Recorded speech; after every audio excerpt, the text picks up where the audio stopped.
Hello, welcome to the April 2nd, 2024 Club Cubase livestream. My name is Greg Undo and I'm the host of the livestream today. If you have not attended a livestream before, how it works is you can ask questions by simply entering them into the live chat field. Questions can also be submitted in advance via emailing clubcubase@steinberg.de. When asking questions, realize that my ability to answer questions in kind of a real-time manner may soon be eclipsed with the number of questions that come in. So if you do not see an immediate response to your question, if we could avoid repeating the questions, we'll go through all the questions chronologically as they're entered. And we should have an index of all the questions and topics covered in today's live stream pinned to the top of the comments field. So you can look for that several hours after the live stream ends, so that way you can navigate to particular topics very quickly. If you want to search for topics that have been covered in previous live streams, you could go to cubaseindex.com. We want to thank Jan from Stockholm for creating that site. And we've covered over 32,000 questions at the topics at this point since we started a little over 4 years ago, since we ramped it up during COVID. So you could search there. There's also PDF documents that are on the Cubase Nation Discord, or I'm happy to share with anyone as well. So, and then you could search for any of the different topics that you want.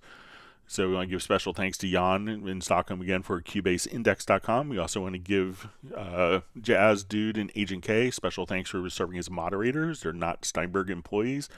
They do it to make it a better community experience for everyone, so we want to give a special thanks to them. Also, there's an unofficial Cubase Nation Discord, which a lot of people get a tremendous amount of help from, and Jazz Dude does a lot of work with that, so we'll give kudos to Jazz Dude for his efforts with that. And once again, my name is Greg Undo. I work for Yamaha Corporation of America. I primarily focus on Steinberg products, and I'm the host today. I'm presenting from outside of Washington, D.C., in Alexandria, Virginia. So if you're watching live, or even if you're watching it offline, please feel free to introduce yourself and tell us where you're from. It's always fascinating to see people from all over the world. Before we get started, I want to give a special thanks to Chuck Ainlay. So he was our guest on the Zoom social meetup on Friday. And he stayed on for an hour and 45 minutes answering questions, sharing insights. I learned a lot of great new tips and tricks from Chuck, as always, and just want to give a special thanks to everyone who was able to attend. I thought everyone had such great questions, and really feel privileged to be part of a community and to be able to offer unique aspects where you get to kind of meet wonderful people that are using Steinberg products for their work in an environment like that. So we kind of get perspectives of how Chuck works and how he thinks about approaching projects and engineering. So I just want to give a special thanks to everyone who attended the Zoom social meetup, and especially to Chuck for taking time out of his schedule, especially on kind of a holiday weekend with Easter, doing that for Friday, and he had a thrill meeting everyone as well. So with that, we will go ahead and get started. All right, so we see a question from Carlo R. Hi, Greg. When I have the exact same kick on two different sampler tracks, how can I copy the inserts from the first to the second kick? Also, the same thing for two identical instrument tracks. Okay, so let's say we have our inserts here, and I wanted to copy these inserts from here to this track. So if I just go to the lower zone mixer, and I'm just going to show our insert slots here. At this point, I'm going to hold down my Alt, or I'm going to click on the label, the inserts label right above here, and I'm going to hold down the Alt or Option key and drag it, and we'll see that it turns into like a little plus sign. So at this point, we could now copy those particular inserts. So again, and this would work for an instrument track or an audio track. Grab the inserts label, drag it to the other track, hold down the Alt or Option before releasing the left mouse button, and we could just add those particular inserts like that. So again, keep the left mouse button held down, drag, alter option. You'll see it turn into kind of the plus and release, and your inserts are copied just that easily. So let me know if that's helpful for you.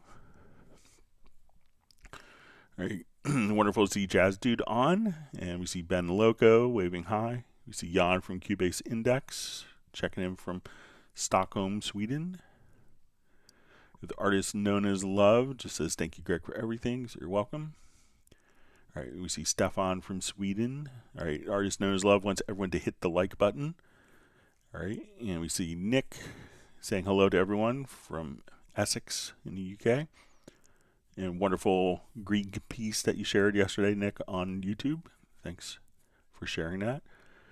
All right, Alexander Plasko says, hi, Greg, checking in from Connecticut, and thanks for all the free stuff. So, yeah, Steinberg did it. I think it's a great idea to not only have partner products given away free to people that are taking advantage of the promo, but to existing users as well. So if you're not familiar with that, if you have Cubase 13, there are partner products that are available. So a number of free products and plugins and audio tools. So check your My Steinberg account in your vouchers.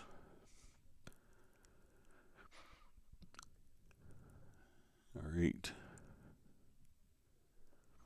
All right, so we see John Costigan saying hello. Thanks to me, Jazz Dude, Nick, Jan, Agent K, and all of you in the Cubase zone. We have Joseph C. saying hello to everyone. We have Spa Dogs from Canada. Great to have you on.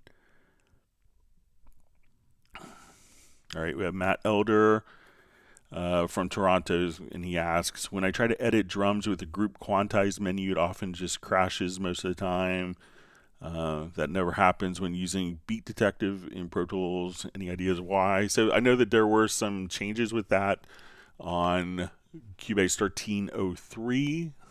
So make sure that you have 1303 installed if you have 1302. But when I come over, let me just open up a different project.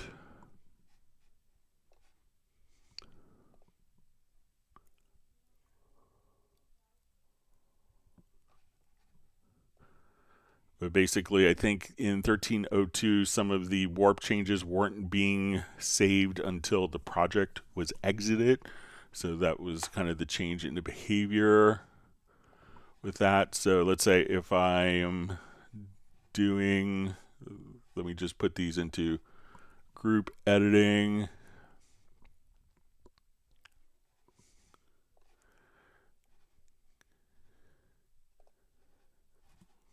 Right, and I will come over, let's just add in some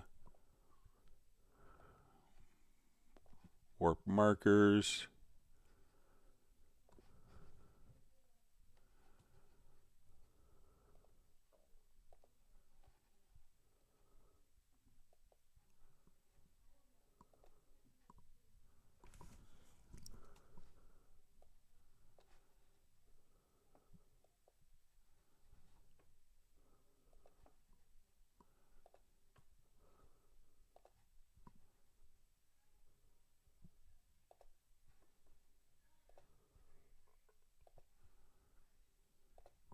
So as I do my warping here, and I think where the problem was in earlier versions is if when you try to undo your warping.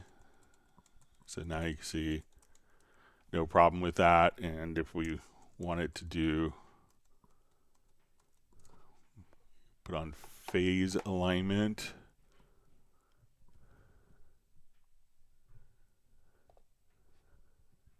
just bounce these out.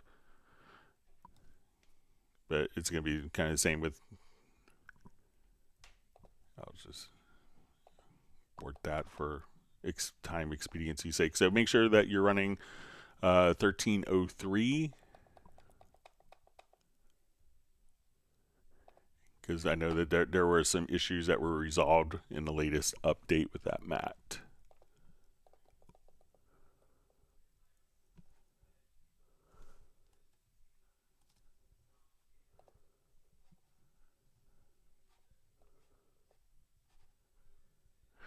All right, so let me.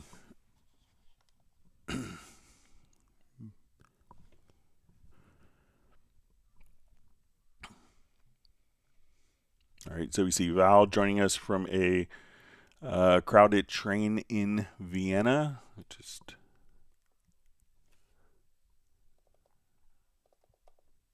see if my computer's gonna wake back up here.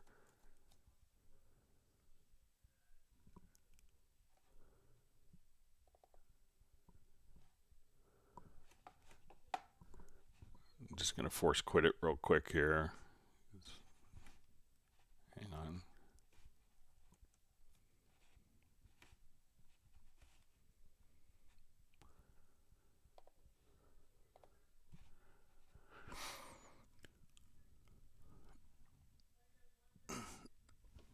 All right, so we have Vincent. We haven't seen him in a while, joining us. So glad you could make it today.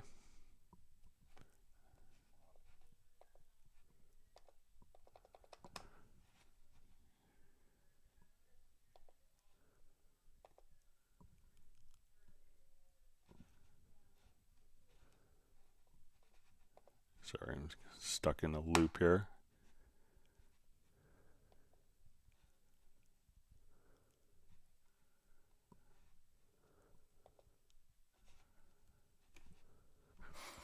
All right, and we see Michael Ramos checking in from New Mexico. Let me just see if I can.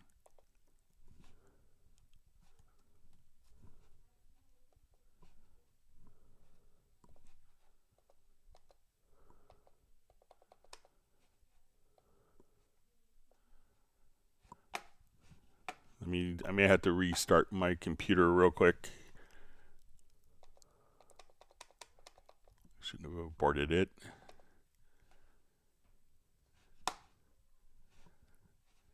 All right. Let me just try one more time.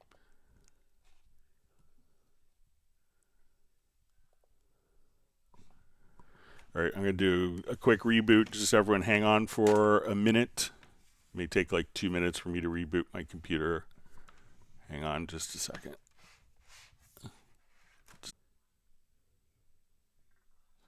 All right, so I'm just going to check. I think we should be back here in just a minute. All right. Just going to make sure that we have audio going through. All right, sorry about that. All right, we'll just get this booted up. All right, so let me jump back to your questions.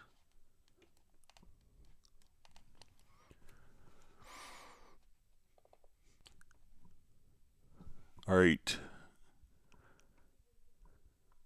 All right, so we see Dallas LaRue checking in from Las Vegas. All right, so we see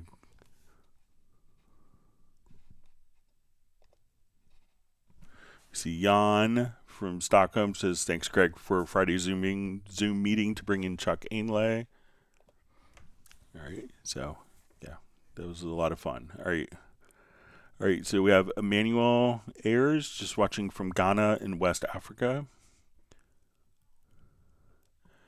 All right, so we have from Soren, says hi from a 1 year older Soren in Sweden. It's his birthday today. He's celebrating with cake and hangout. All right, so everyone wish Soren a happy birthday. So glad that you're sharing your birthday with us. It's great to see you on the Zoom meetup on Friday. So once again, happy birthday.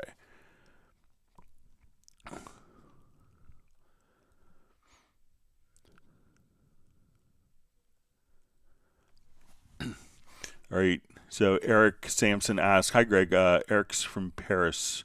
Why not merging routing and direct routing in a single section and just rename it routing? By default, we could just click on the output sends we want to activate.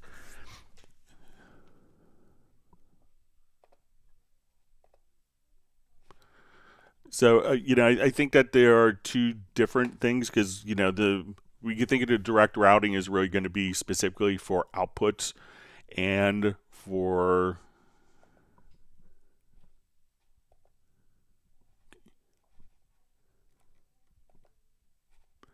So we can think of the, direct routing is going to be specifically for outputs and groups, whereas the, routing that we see on different send effects is going to be also, we're going to have kind of varying levels. So if we want to do more, like adjust the level of the routing, and that's something that we don't get in direct routing. And I think also just kind of the paradigm of working with, send effects for a lot of different programs and hardware consoles are pretty common workflow. So direct routing is something that you don't see on a lot of programs, but just to kind of give you familiar paradigms is why there's two different ways of doing it.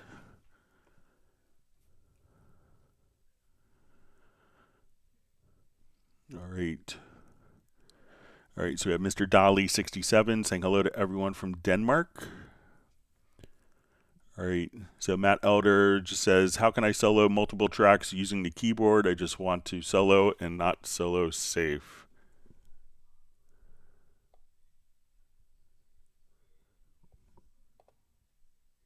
All right, so if we select a number of different tracks, so say we come here and I have these tracks soloed.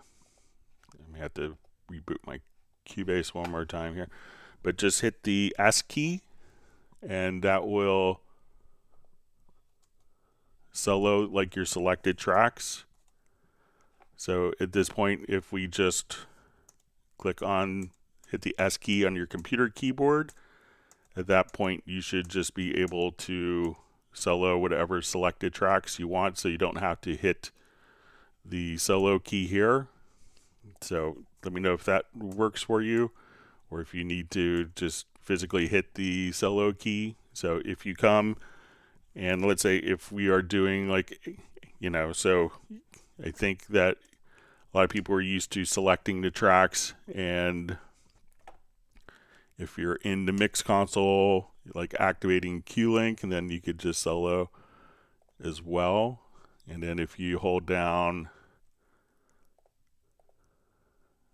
so if we have multiple tracks selected, and let's say we hold down Alt S, that you could just release the Alt option, release the Alter option key and just solo there, or just, while you have these selected, let's say we'll clear all solos, and even there just hit the S key on the computer keyboard, so whether you're in the project window or mixer.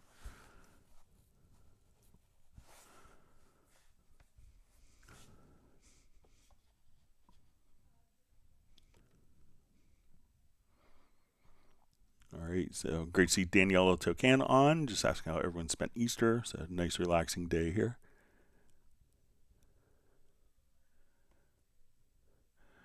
Alexander Plasko says, is there a task manager equivalent on Mac? Not really. So.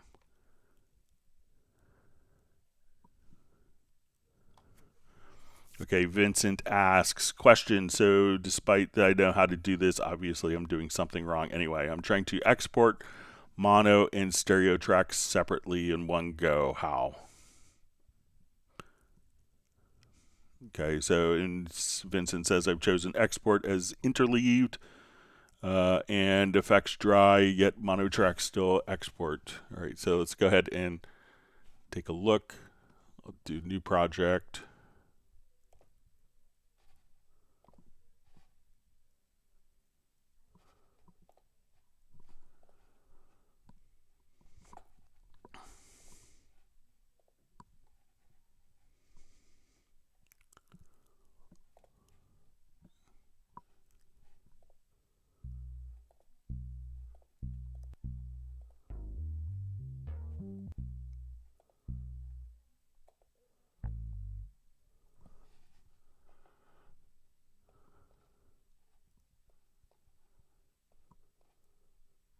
Okay, so let's say we'll have our mono file here.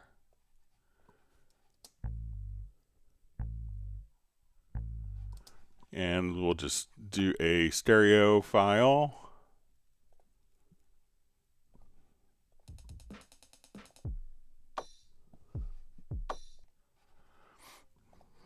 Okay, so we want to export these and have the mono stay as mono. So I'll do this within the same project. So we're going to go to File, Export Audio Mixdown.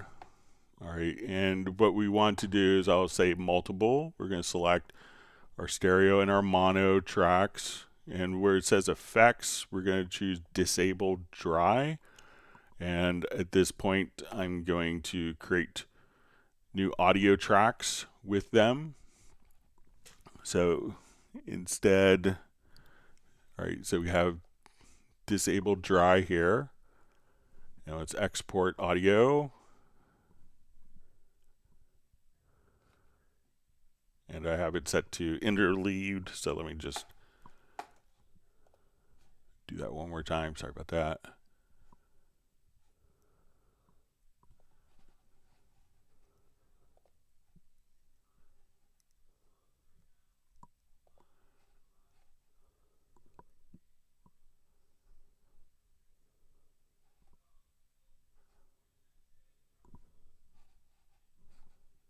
Okay, I'll try it one more time.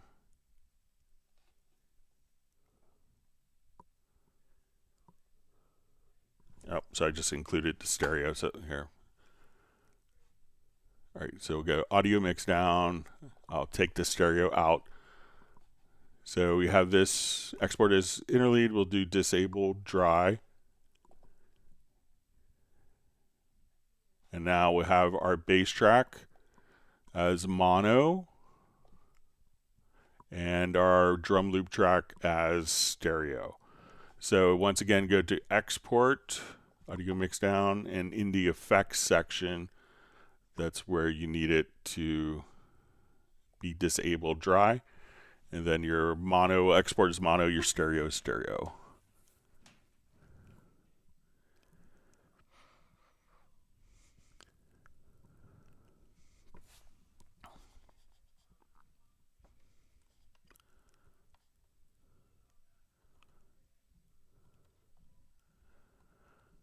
Okay. Mickey's Productions asks, hey Greg, can you please show how to set up a headphone mix and save a preset? Also different ways to use the quantize panel. Okay.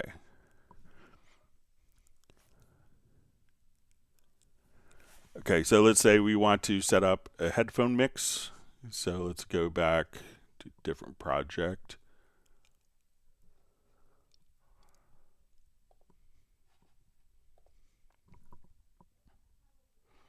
Okay, so let's say we have, in this case, guitar, bass, drums, and we want to do headphone mix for each of these sources here. So drums blue, bass red, guitars are in green. All right, so I'm going to go to my full mixer, just hit F3. I will just hide some of my input channels. So first thing we want to do is go to our audio connections menu from the studio. We'll go to our control room, and we want to set up our Q mixes. So we could add a Q mix, and we'll say that this Q mix we'll call this drums. Okay, I have one Q mix here for vocal. I'll rename this to guitar, and let's set this to bass. Okay, so we have, and what we want to do is to have these connected to our audio interface that will be fed connections to like a headphone amp or internally within the audio interface.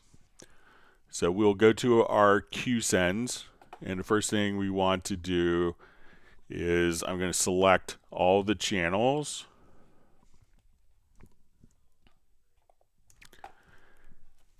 And we are going to kind of right click here, and let's go to all Qs, and I want to activate the Q sends. Okay, so now they're all turned on. What I want to do is to mimic this mix for the Qs. So right click in a blank area, go to all Qs, use current mix levels, and let's use the current pan settings. Okay, so now let's say we have our cues. So we can see that we have bass, guitar, drums. So I want to select all of my drum tracks. And let's adjust. I'm going to enable cue link. So all my selected channels, I want to now increase the drums on the selected channels. And then on the bass, I want to send more bass to the bass cue mix and more of the guitar to the guitar cue mix. Now, how we could listen to these is by going into our cue mix here. So let's say as we're listening to it, this will be the mix that's in the control room.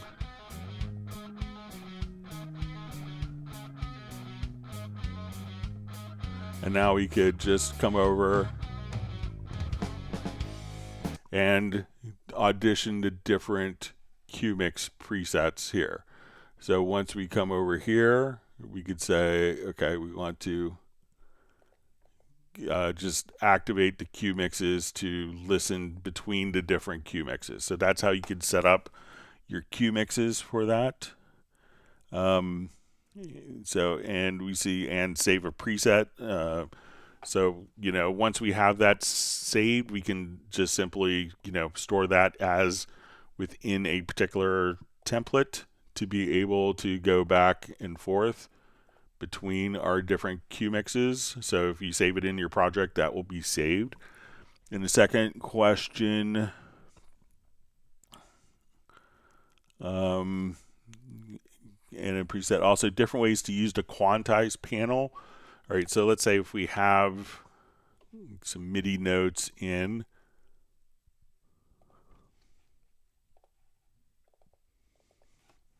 and I'll just put in some quarter notes here as we paint across. Okay, so now that we open up our quantize panel, we can just, so we could do it from the top, or just go to your edit menu and we will see your quantize panel. So here we could choose, okay, how we want to quantize. Do we want to quantize all the notes, let's say, to half notes? So now when we quantize, we could set our value and move the notes. We could also say, okay, we have quarter notes in, let's put a swing percentage on. So now we come over here, we could just select the particular area here and we could quantize and be able to affect the quantize settings. If we have this set and we're like, okay, we really want to apply the feel from a particular part, we could drag and drop a MIDI part and have its groove automatically kind of extracted here. We could also take a audio part, and if we go to our hit points, so I'll just take this bass part and let's find let's say we want to find the groove of this. And now at this point we can say, okay, let's adjust our intensity. So if I like that particular groove, we can now, from the create submenu, we can now click on groove. And now that has been applied directly into the values here. So once again, let's say if we go to our MIDI part and we drag that in, if we had velocity curves, so let's say on this particular MIDI event, I wanted to adjust and have a velocity curve, and I wanted to apply that velocity curve to another part. What we could do now is as we drag this event in, we could do that.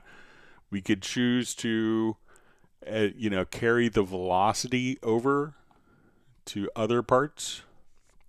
And if we set the position to 0, now we could have the velocity values copied and applied and saved as presets. So if you're doing like almost like a train beat drum, you're that kind of like train drum beat on snares with brushes, you could have those patterns automatically recallable as well. And then you could pick exactly, which like what the, how much, how many ticks off before quantize kicks in. You could also go to iterative quantize, which is a percentage based, where instead of moving it exactly to the beat, we can move it 80%, 90% closer to the value and break down those different changes as we see fit. So as you can see, it's pretty powerful what we could do with just kind of the quantize panel.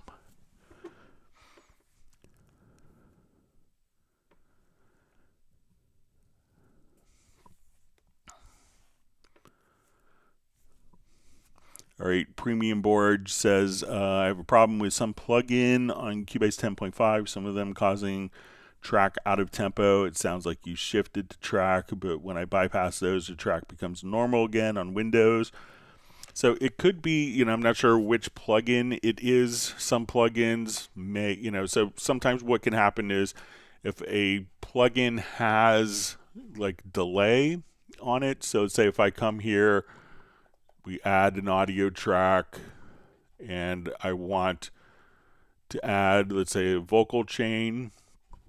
Each plugin, when we look at it, we can see in the chain, like right above the fader in the new section here, what the latency is of that plugin. So Cubase will measure that latency and automatically compensate. And so if this plugin is on the track, this track gets played 210 milliseconds early so that it's in time. Some plugins don't report that correctly, so realize that may cause issues. And if it's just the plugin, if you replace it and everything plays fine, then it's probably going to be an issue with the plugin that you may want to bring up with the plugin developer or the company that does the plugin. One other thing that could be, depending on the plugin, if it's like a delay plugin, a lot of times plugins can also have different values. So our delay, we could choose to be like, a half note or quarter note delay is pretty typical, but you could also turn the sync off. And if sync is turned off, it could be that the parameters are out of sync with it. So if it's a delay or time-based plugin, check to see if it's in sync. But if the track is just playing, out of time with the plugin, it's probably going to be an issue with the plugin not reporting its latency correctly.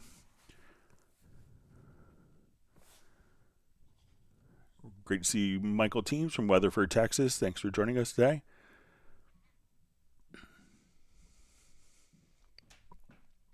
See, everyone's wishing Soren a happy birthday. Glad you could join us for your birthday.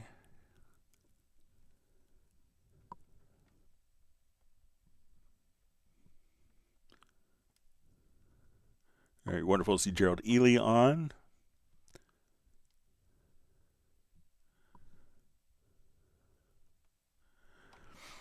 All right, Ace Amadeus says, hi Greg, hope you're doing well. In Cubase 12 Pro, so I'm doing great, thanks for asking. In Cubase 12 Pro, my laptop set my Steinberg VSTs to new licensing system, all is well, but the project on desktop with e-licenser USB, I get error message about the VSTs. So, let me know if which specific VSTs, some VSTs, like if it was using Halion 6, usually it would automatically go to Halion 7, but see, if you could let me know exactly which plugin. So Halion 6 is on the USB e-licenser, Halion 7 is on the Steinberg licensing. So if you had a project that was specifically, and if you did it could be maybe it's trying to access an earlier version of the plugin. I think Halion kind of takes care of that automatically, and from when it references Halion 6, it goes to 7. But if there's any specific plugins that you're getting the messages on, please let me know. That would be helpful for me. All right, so we have Capo from Finland. Thanks for joining us.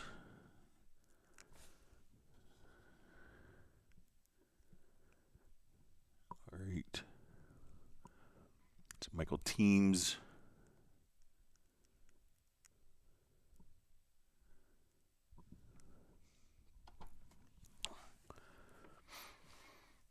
All right, so we see Michael Team's doing his ice cream distribution. All right, he wants everyone to whack the like button. All right, so Patrick asks, the add sub-bass to chords MIDI logical editor preset with insert exclusive extracts to bass line from the chords. How do I do the same for the melody line instead? Okay.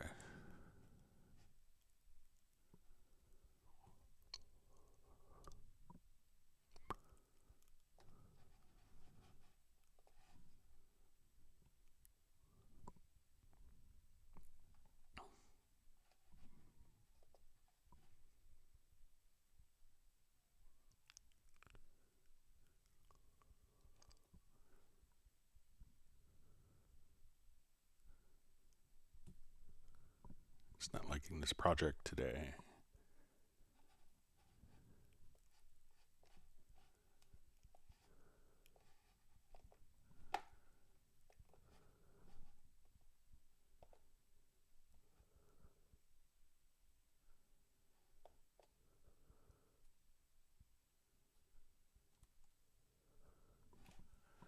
All right, let me see if I could.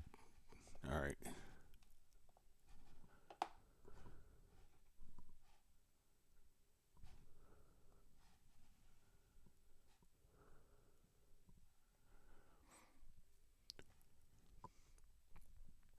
All right, let me just find the project. All right, so let's take a look.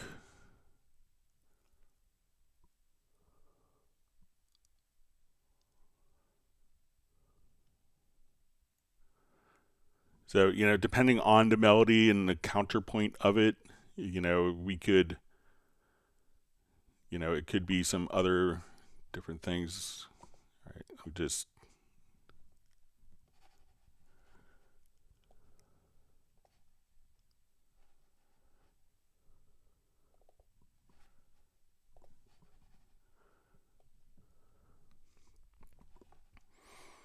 All right, so in this, let's say if we wanted to take the upper notes here, so when we go to your MIDI logical editor, we'll come over here to setup, and let me just load up the preset that you have, Patrick. So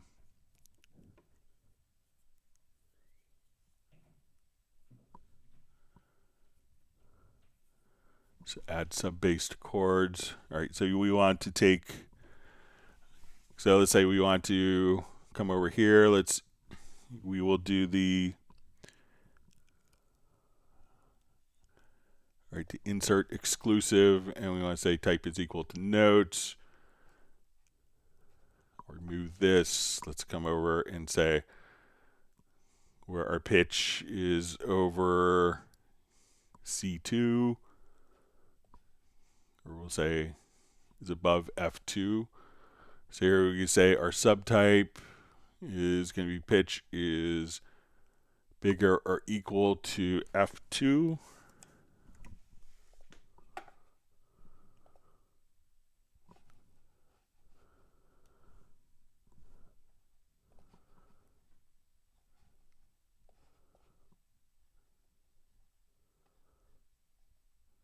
So let me know if that is kind of what you want it to do with that.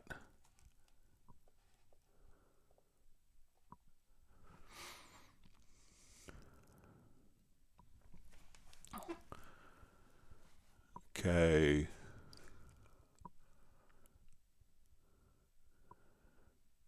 Okay, so we have Hemstroms from Uppsala, Sweden, checking in. Thanks for joining us.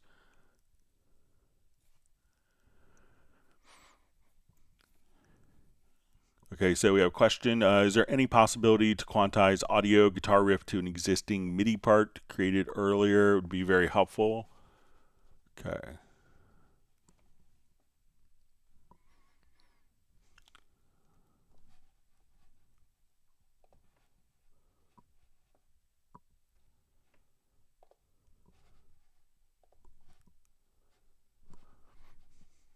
Okay, so let me just find a quick guitar riff of audio.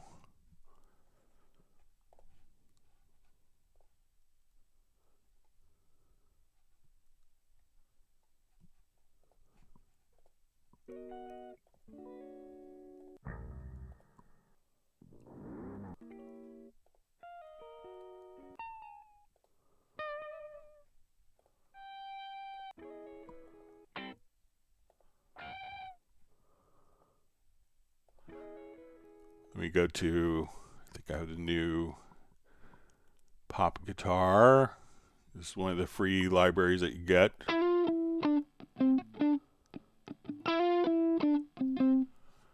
Okay, so let's say we have this loop, and again, this is in the partner products. This is part of the Cubase Our Team promo.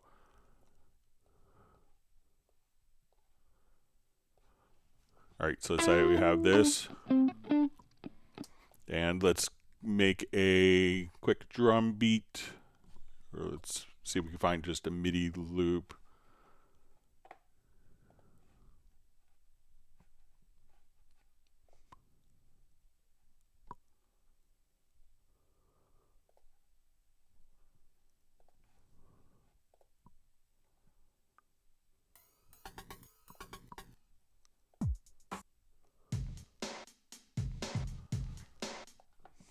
Okay, so let's say we have,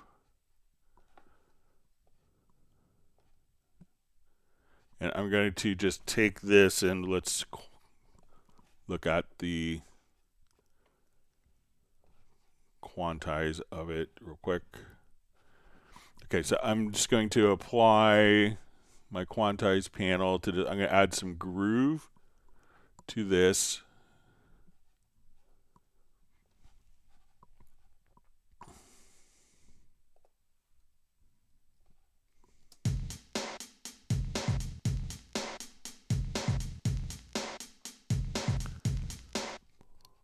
All right, so let me just, we'll set this to 8th note, then I'll just add some swing to it.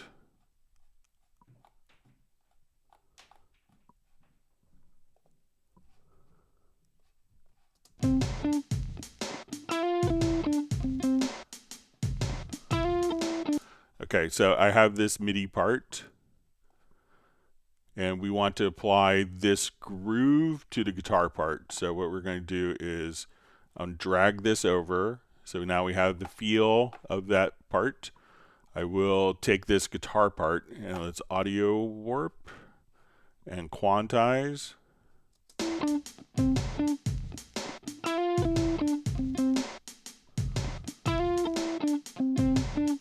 So as we look at the audio, we can see that now when we come over here that we could just basically quantize that particular guitar performance.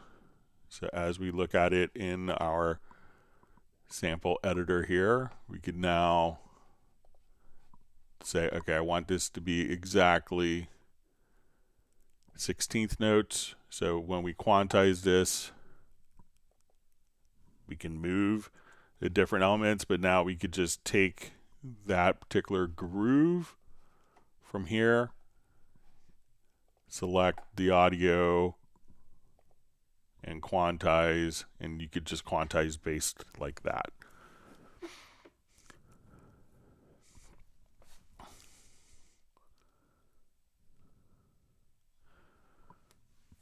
Okay, Patrick asks, is there a specific reason for all stock Cubase plugins to use pre-makeup gain mix knobs? It seems unnecessary to me, as if used correctly, adjusting the mix value shouldn't result in fluctuating output volume. So the reason why we do that is so you could to simplify kind of a parallel process. So if we wanted to come to your dynamics, and let's say we open up the black valve. So I think you're asking about the dry wet switch. So if I wanted to take, you know, the guitar here, or let's say this drum, and we wanted to run it through the black valve here. So while we play the drums, that we could create kind of a parallel processing effect without having to do any fancy routing. We could just find that blend directly inside of the plugin, which is what a lot of people appreciate for simplicity, so that they don't have to create a different bus and do complex routing.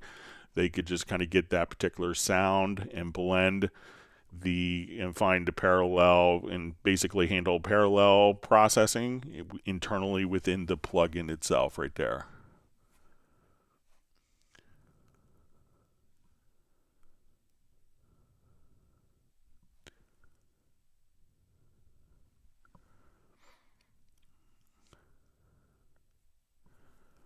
All right, so we see Michael Team says, howdy Greg, still having problems with audio warp. Please go through this again for me. So because you always give great ice cream flavors, we'll be happy to show it to you.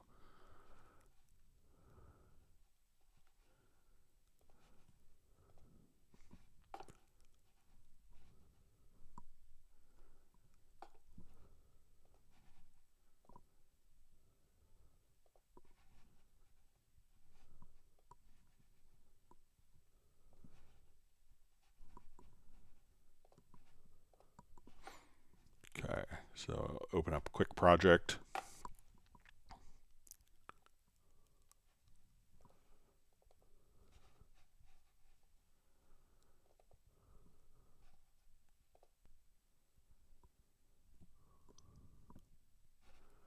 Okay, so let's say we have our guitar parts here. So let's say,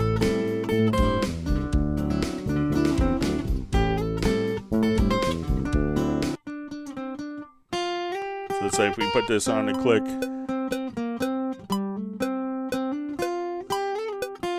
that this will be a bit out of time,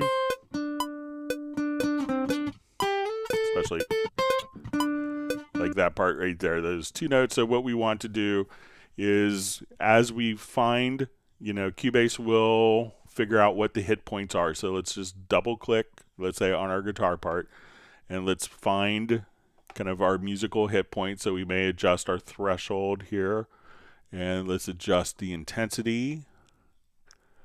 Okay, so now that we have these hit points, we can say let's go to the create here, and we're going to choose create warp markers. So now that we've done that, we could double click. Let's go to our warp menu here and choose free warp. And if I want to,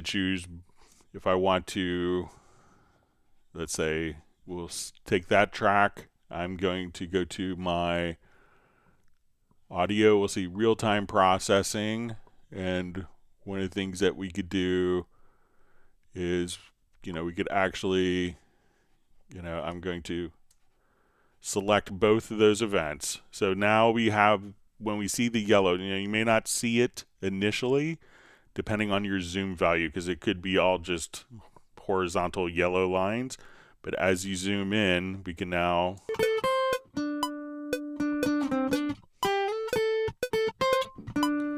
so let's say this is off the beat. So what we could do is just kind of, if we have our snap turned on, so I will just turn this on, and we could move these two hit points together because these are both selected. Where we see the yellow line, as I move the arrow just to the yellow line, we can now have that automatically snap to our grid.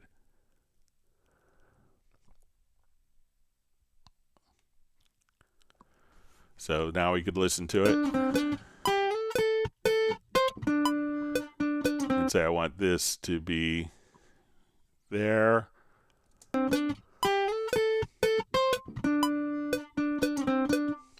And we can say, okay, I want this to snap, and we can say right to the downbeat. So we're basically just kind of stretching the audio.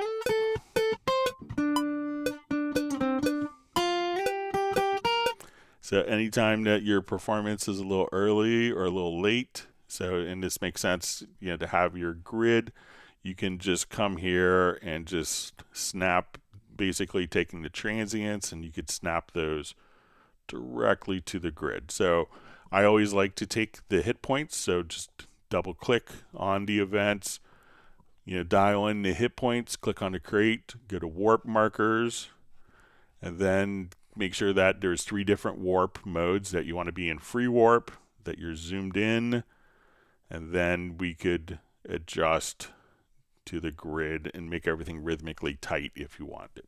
So let me know if that's helpful for you, Michael.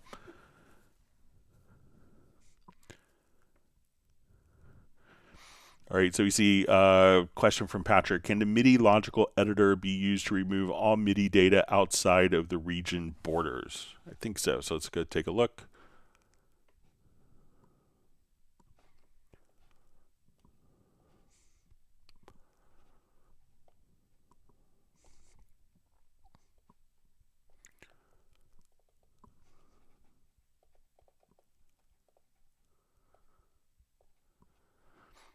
Okay, so let's see, we have notes that are before the borders and notes that are after. So if we move this, we can still see that those notes are being moved before and after. So let's go to logical editor. And we want to delete MIDI notes. And we'll choose their position. Let's see if position is one of the things is.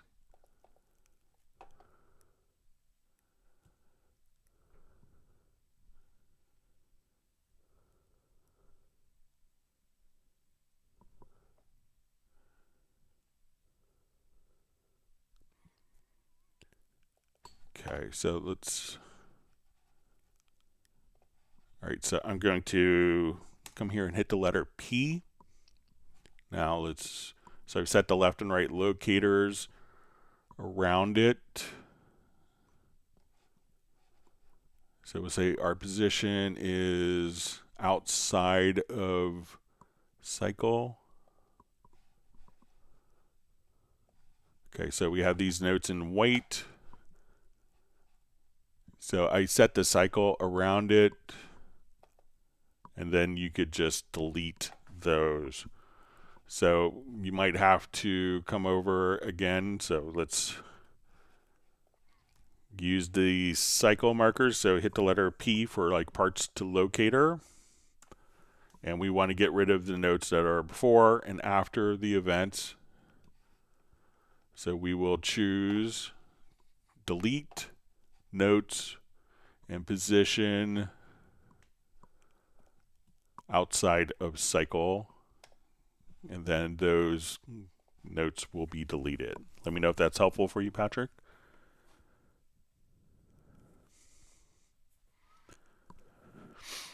All right, so we see from Premium Board says it's some plugin from Waves, but thanks for your answer, appreciate it. I'll try to reach them out. Yeah, so see, if it's generally,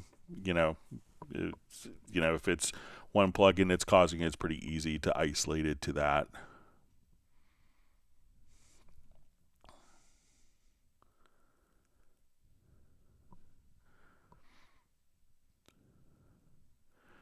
All right, Harry Olive asks, hi Greg, how can I gate any sound on an audio track X so it matches precisely with a snare on another track? I'd like to automate this process without changing parameters permanently if possible. All right, so.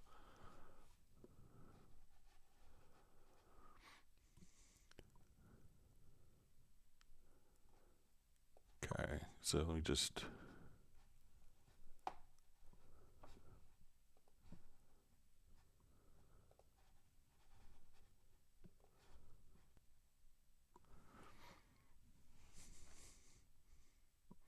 Okay, so let's say we want to take our snare top here.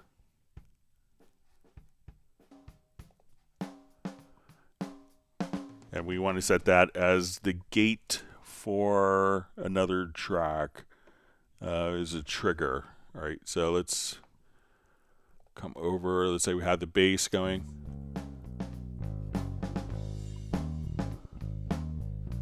I'll just.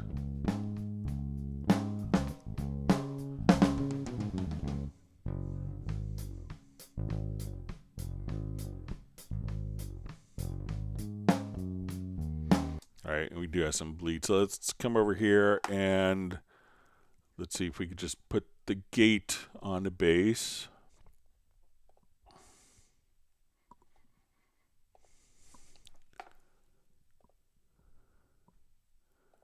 Activate sidechain.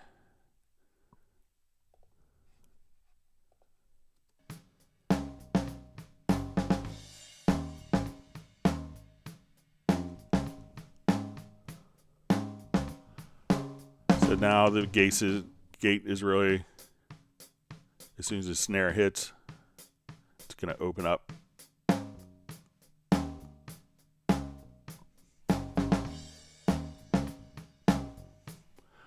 So when you turn the sidechain off,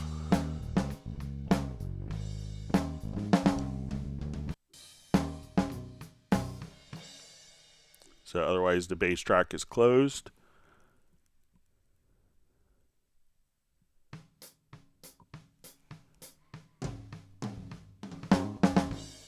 And if you want to adjust the threshold,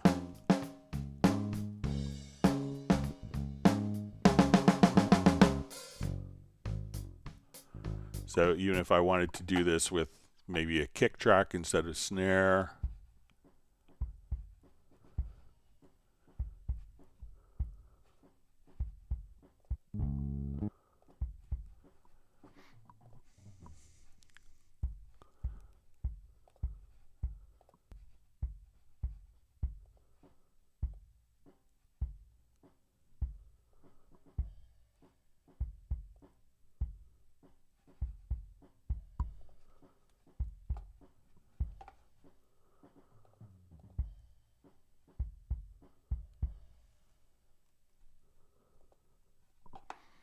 all right, so let's say we would just want to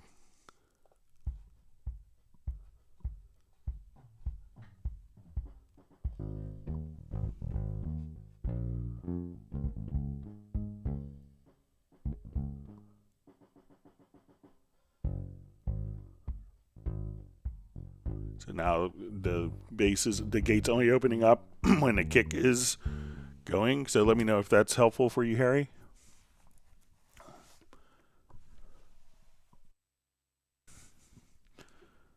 All right, great to see Pertti Komenen, also from Finland.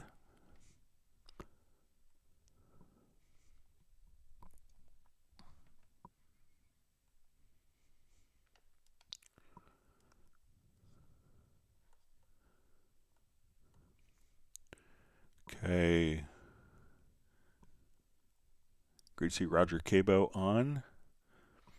All right, Tom McCowan asks, after recording group channels in the project window, how can I get the reorder to show up in the channel routing assignment? Drop down, it always shows the default order, not the new one.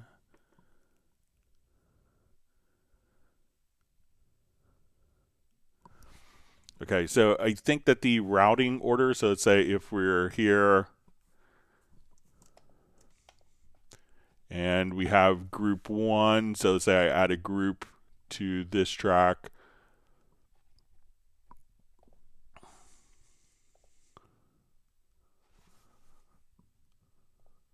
And let's say we add a group to my guitar tracks.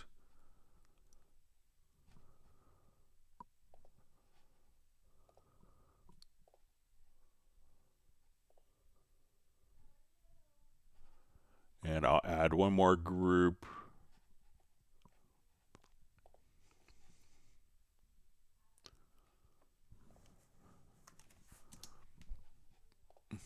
Okay, so now when we go to set our input for an audio track, you can see that these, I think, are still going to be carried over in the order that they were created, as opposed to, let's say we have group 1 below group 2, so I'll just come here. So we have group 2, group 1. We'll put group 3 in the middle. So we have 3, 2, 1 as our group orders.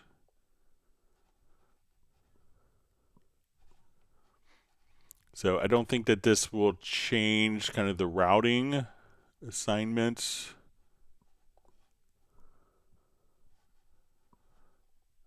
So now we will go to, say, audio 1. So I think that the position doesn't necessarily carry over. It's just the order that they're created in. So let me know if that's kind of what you're talking about, if you wanted this to match. So I think it is kind of the order that they are created for the routing, as opposed to the order that they appear in the track list. So I don't know a way to change that if that's what you want.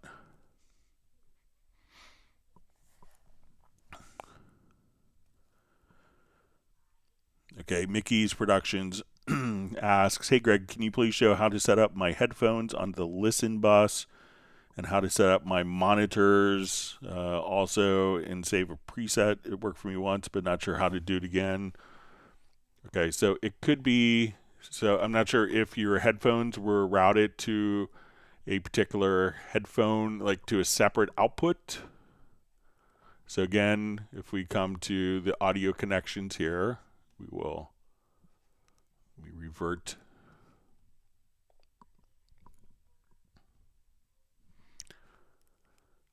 So go to our audio connections. We make sure that we have our connections defined as our studio. So let's say we have bass, guitar, drums as our headphone mixes.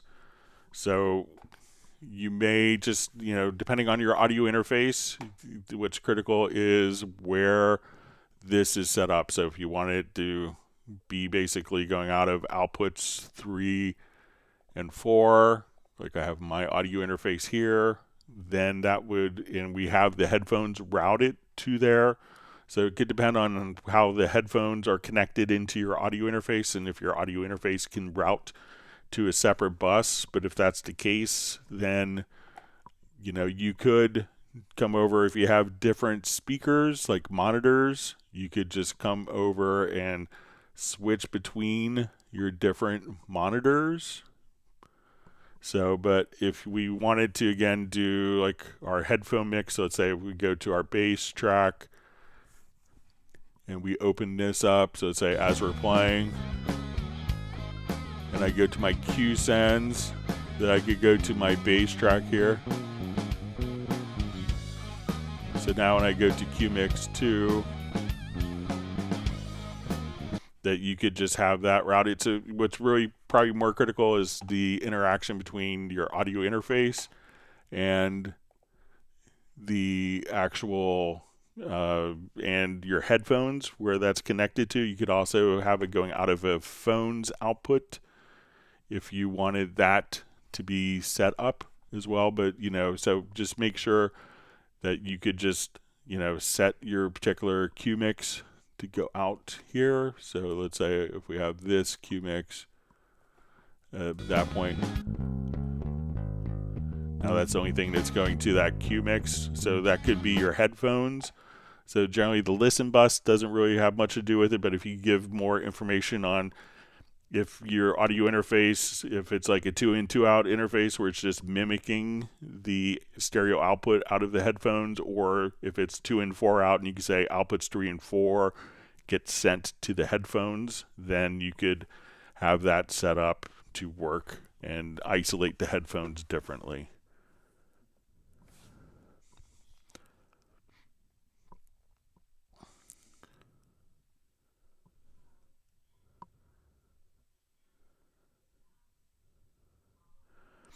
Okay, so Patrick just says about the logical editor preset. Don't know how they extract notes above a certain pitch, but the add sub bass to chords says I know how to select notes above a certain pitch.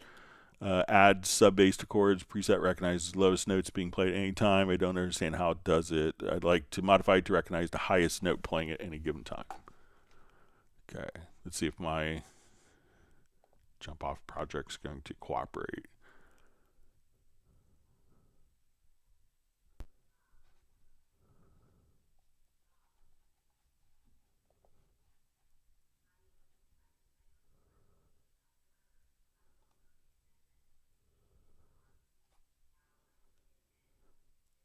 It's not liking this project today. Yeah.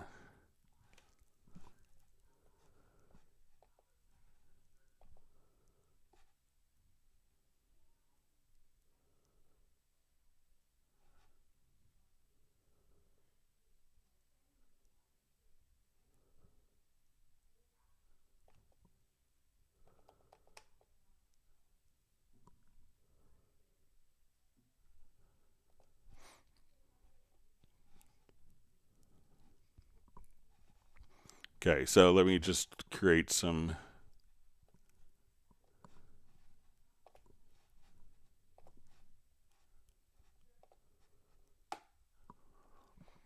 All right, so I'll just add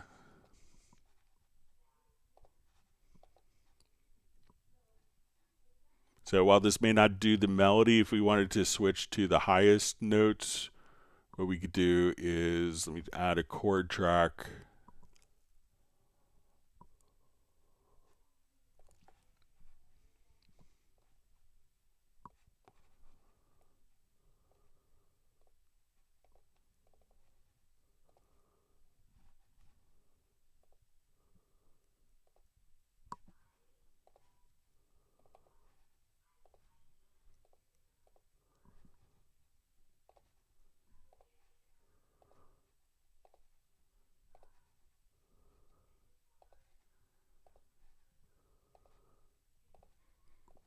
Okay, so I'm going to take this and we will jump to my project menu and I'll just go, let's make chords to MIDI. Okay, so if we wanted to select like the highest note, and we could just show this function here. So we'll go to your MIDI, to logical editor. Let's go to setup.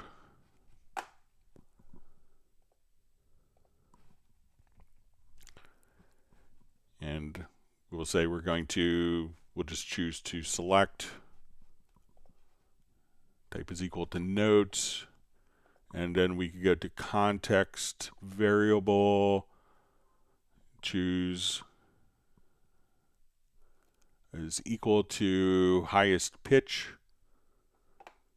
And we could say highest note in chord. So if we wanted to say highest pitch, we could select the highest pitch. We could come over here and say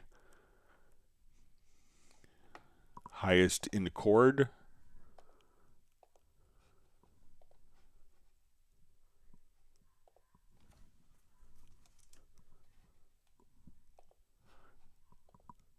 So you could also say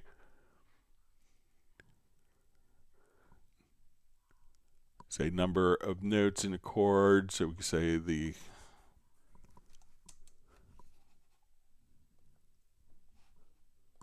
so I think when we go to the add sub-bass, I think what it's doing is just taking the lowest note.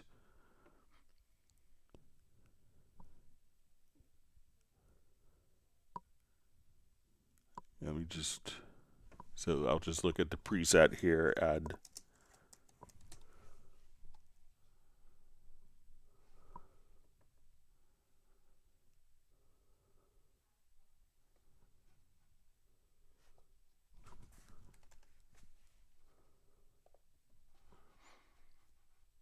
Okay, so we can say lowest in a chord from 2, so we could just say highest in a chord from 2 notes. So let's say we want to just select. So that way you could say the highest note within a chord, and that would be not the tonic. So try just switching that parameter from lowest note in chord to highest note in chord. So it may not do the melody. This is going to be for chords, so just be aware of that. So it's not necessarily going to extract the melody for you automatically. I wouldn't really trust anything that did.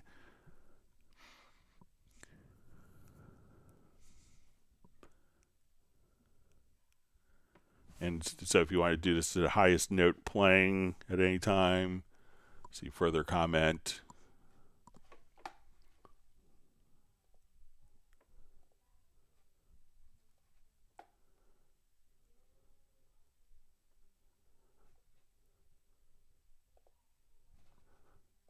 So I think if we say 3, we could come over.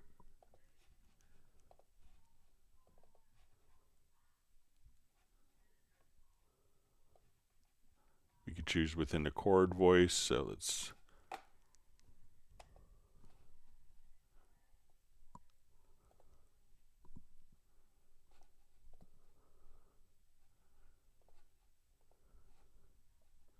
So we'll say equal to newest note number in chord.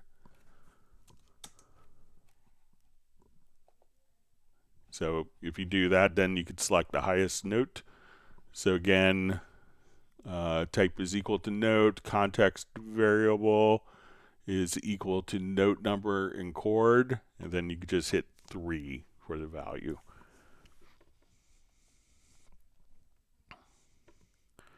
All right, great to see Darren Flake on and Randy Lee checking in from Texas. Thanks for joining.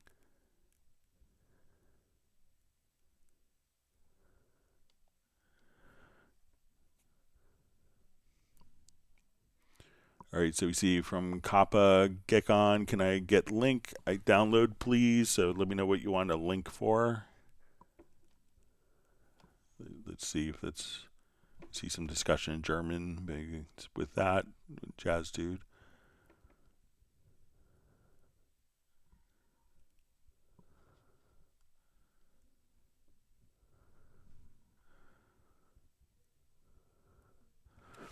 All right, Patrick says, I use WaveLab 11 in montage mode. The new ARA integration looks interesting. What can WaveLab audio editor do that I can't do in Nuendo already, as the ARA extension doesn't offer any montage features? All right, so let's say,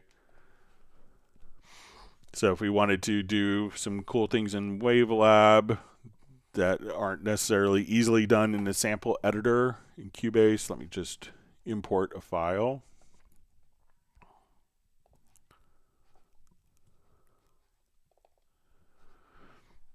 Okay, so let's say we have this file here. I'll just let you know and what I want to do is to do editing in WaveLab for this through ARA.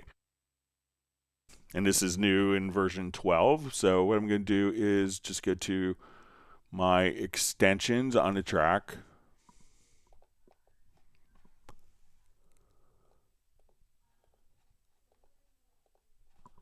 And we're going to say, let's go to WaveLab ARA.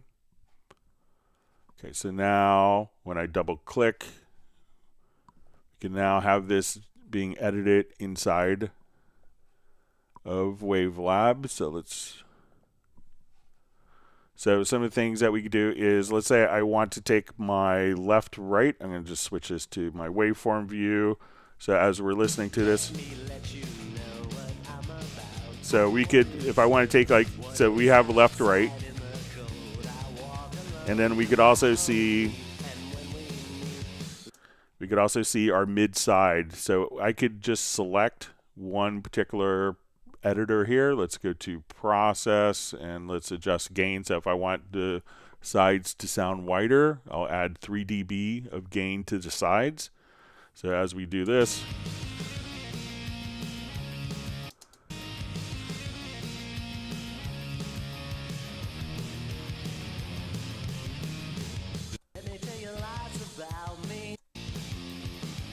so, you know, we could do separate processing on left and right channels. You know, there's going to be other analysis. So if we want to do a global analysis of the file, we can come over here and we'll say, okay, let's look at what the peaks are with the loudness, pitch, if we need to do DC offset, if there are any errors, and it could point those errors out for us. But especially the ability to see exactly when a file might be peaking, kind of with different frequencies for sibilance issues. We could see that by going to different waveform views, and we could also see kind of we do spectral editing also within WaveLab. So a number of different things that you could do. You could drop markers into files. So all sorts of great stuff that you could do just running it as an ARA2 extension. So if we want to just come over here, let's remove the extension. So if you wanted to, edit one channel or the mid side independently, those types of things are really fast to do in WaveLab.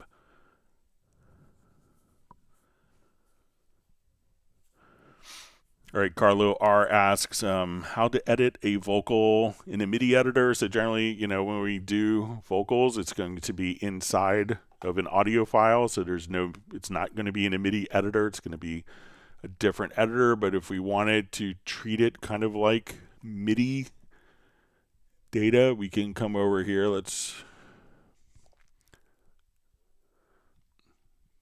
like asking how you get your water through your heater at times. So, but we can kind of have MIDI style editing if we double click into our vocal and go into our VariAudio editor.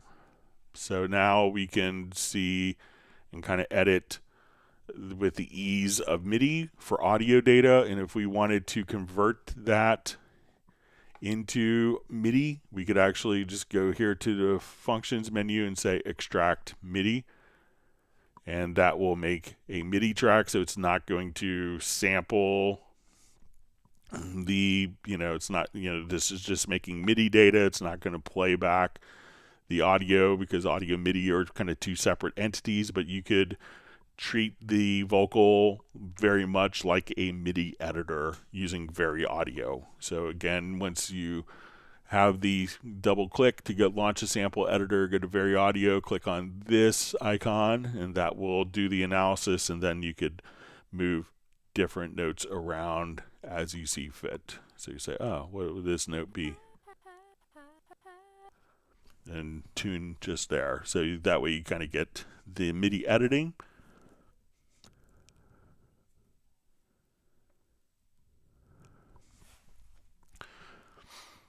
All right, question from Dalpsky. Great to see you back on. How can I fit the arrangement view in one click so I can see the whole project? So let's say we're zoomed out and I want to see kind of the whole project in one click. So I think if we go to edit to zoom, and you could assign a keyboard shortcut to this and just say zoom full, and then you could see kind of the entire project. So once again, go to edit menu, to zoom full, and if you want to assign that to a key command, you could just go over to your key commands and we'll type into function zoom full, and then you could assign a keyboard shortcut to it right there. So I think that will do what you want.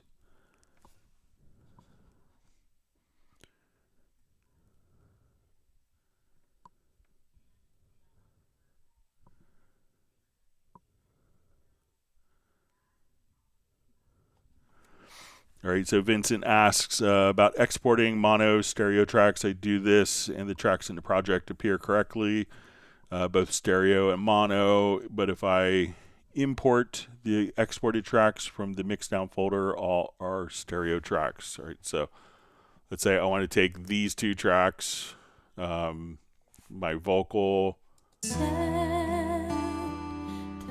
and my piano here, and we'll just export these. I'll put them into a mixdown folder.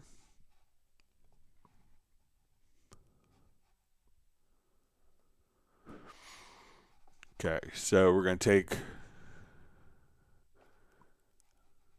multiple. Let's take our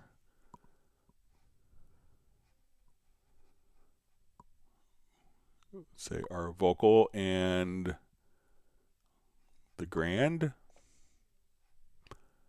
Okay, and we're going to place these. We're going to choose them to be disabled dry. Okay, I'm going to say let's use the project mixdown folder.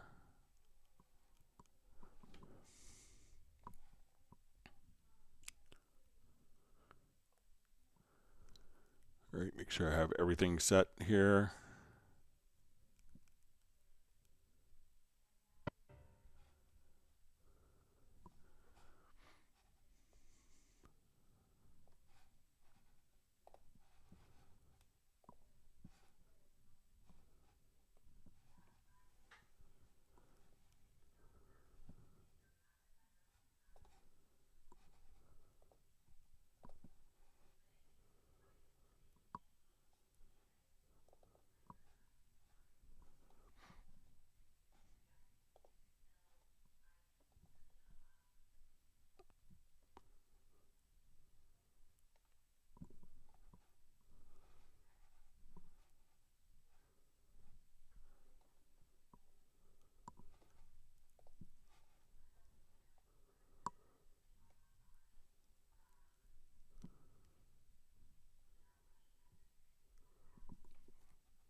just check my export one more time.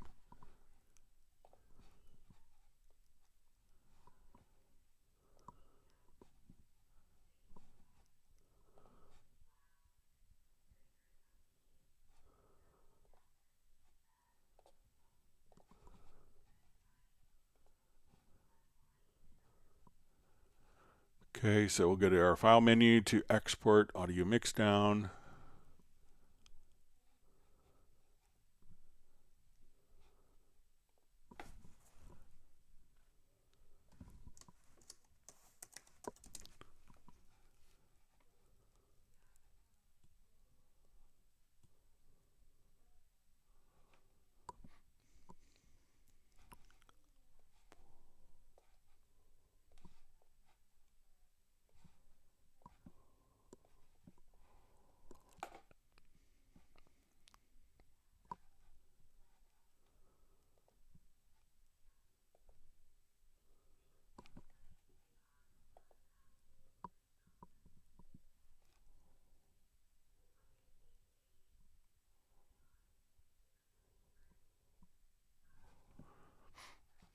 Okay, so let's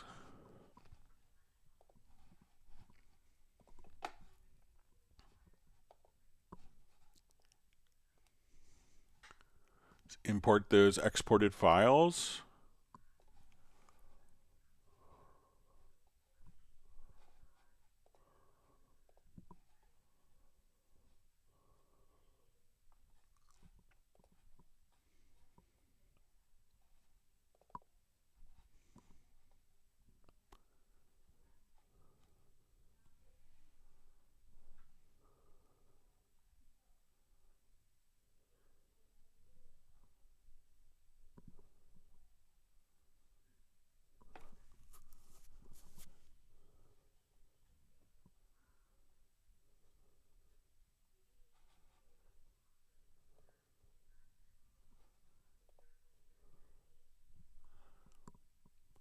Okay, so here's our files. Okay, so let's do our vocal.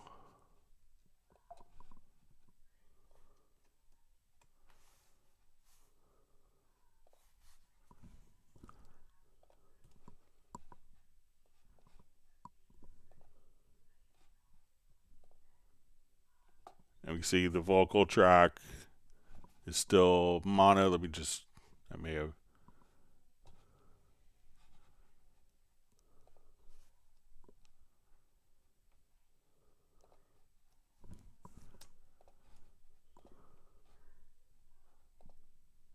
So here going into the files, so my vocal is mono and my piano is still stereo.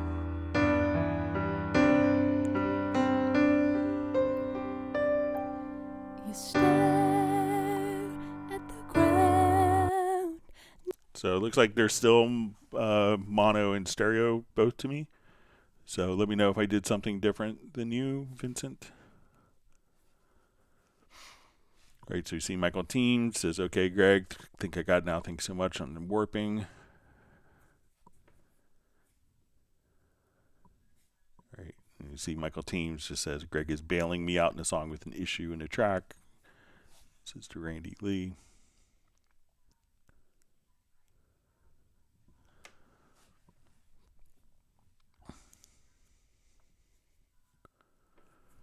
All right, so we see Patrick just says the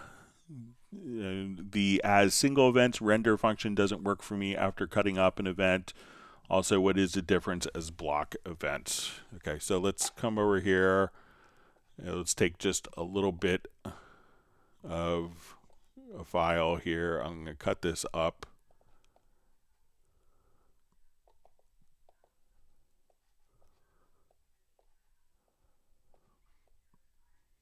Okay, so let's say I want to do, I'll remove this file.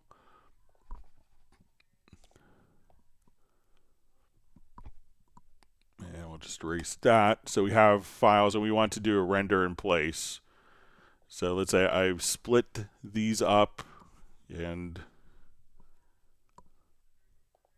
let's let's say I'll take these two and make a copy, and we'll join these next to each other.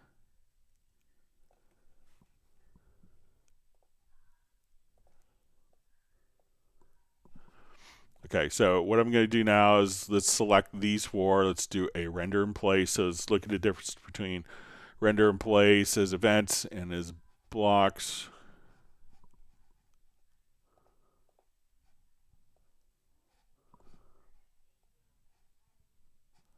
Okay, so let's go to our render settings. So now when we choose, we could choose one event, and that will render it all, the selected ones, to one single event. Let's choose to render in place, and instead of one event, we're going to choose as separate events. So we do this, and now we can see that they could be automatically as separated, and they're going to match the length of the events. So again, separate events, they mimic the same length. Now when we do block events, if memory serves right, I think what it'll do is it'll render the next event until the next event starts. So it may add silence in the gaps. So let's say block events. Now that these are separated, sorry.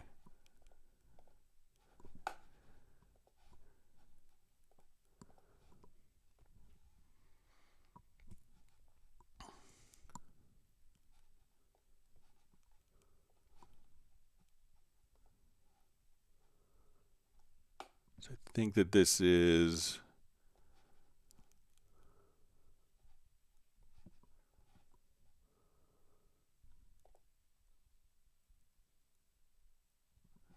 so I thought the block events would extend it until the next one begins, but I think what it is if the two are next to each other. All right, so with block events, let's say these two are separate events, but they're touching each other. So now when we come to render in place, block events, what was two separate events will now just turn out to be the same length. So again, render in place, render settings, block events, these two that are this group of two events that are joining each other instead of rendering to separate, that when we render, those will give us, and I just did the replace, but that will, sorry, I'll just show it one more time.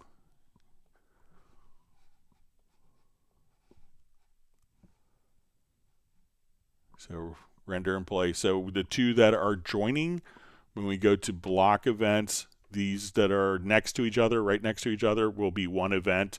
The ones that are separated will be separate.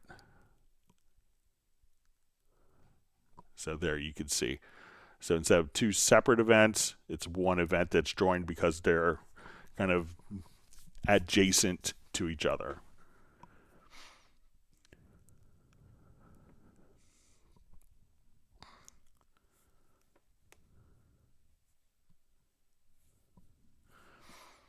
All right, so we have a question. Just purchased an update to Cubase 13. Any chance to see channel view by default on the left side? Thanks. So really all you have to do, if you want to see the channel view, which will show you everything here, is you can, if you go to the upper right-hand corner, you could just turn channel view on. And then if you don't want the traditional inspector on, so now everything can be set to your channel view, just like that. So just turn this off, and then you'll only see the channel view as you're working. So let me know if that's helpful for you. Sorry, I can't read your name. I'll work on my Cyrillic. Excuse my ignorance. All right. Great to see Michael Marshall checking in from Somerset, UK.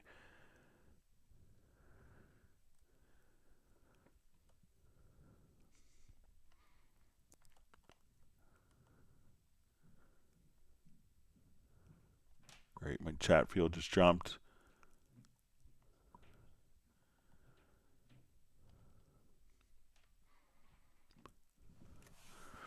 All right, so we see Bling Bling asks, hi Greg, in Cubase I can't seem to save presets in the MediaBay or the presets of VSTs or plugin presets. When I press save, nothing happens. Okay, so let's say if I come here, let's go to open and insert. So we'll go to, let's say, filter. So we'll go to a step filter. I'm going to change this. We're going to give it a name. So we're going to save a preset. So we'll call it Bling Bling.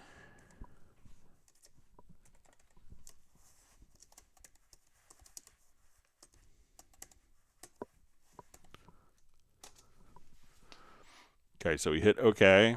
And now when we go to see the list of presets, we can see Bling Bling listed in the presets. Now if we want to see it in MediaBay, so we come over here and we go to MediaBay.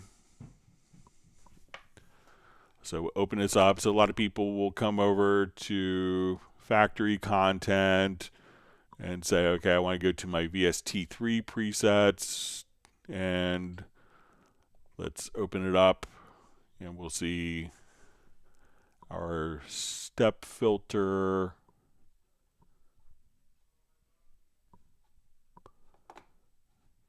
Okay, so step filter, and then we don't see it listed there. So we go, oh, where is it saved to? So we saw that it's already available, but this isn't a factory preset. It's going to be a user preset. So now we could go to VST3 presets, to Steinberg, and then we go to step filter, and then we see Bling Bling right there. So that's where the preset gets saved to. And if we wanted to see it on the MediaBay on the right, the media rack on the right zone, we could go to user presets, and then we see VST effects presets.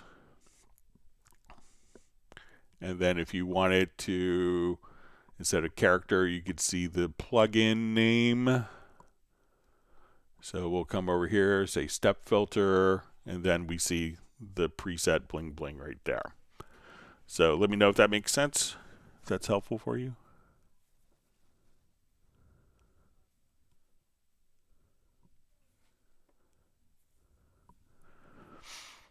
All right, Barry Abbott. Hello, Greg. I'm just wondering if you could tell me which Cubase folder you put the Cubase FX bank into for any VST plugins.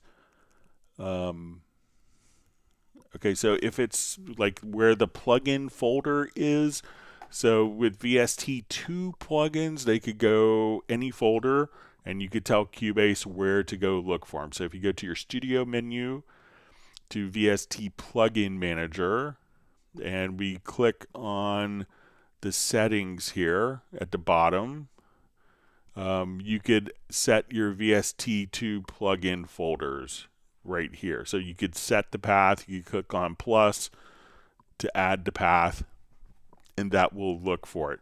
VST3 plugins are automatically put into a unified folder. So let's see if we even scroll over to the right here.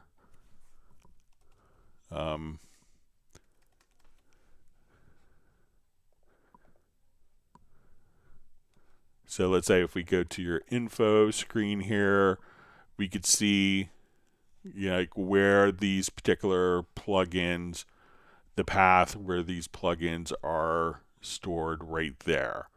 So, but let me know if it's for the plugin paths or if I'm misunderstanding. Just leave a comment. Be happy to kind of correct myself.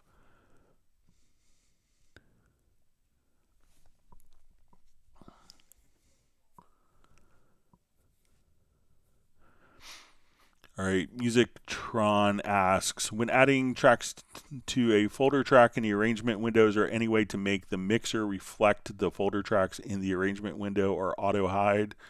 Or is this more a feature request? All right, so let's say we have a number of tracks.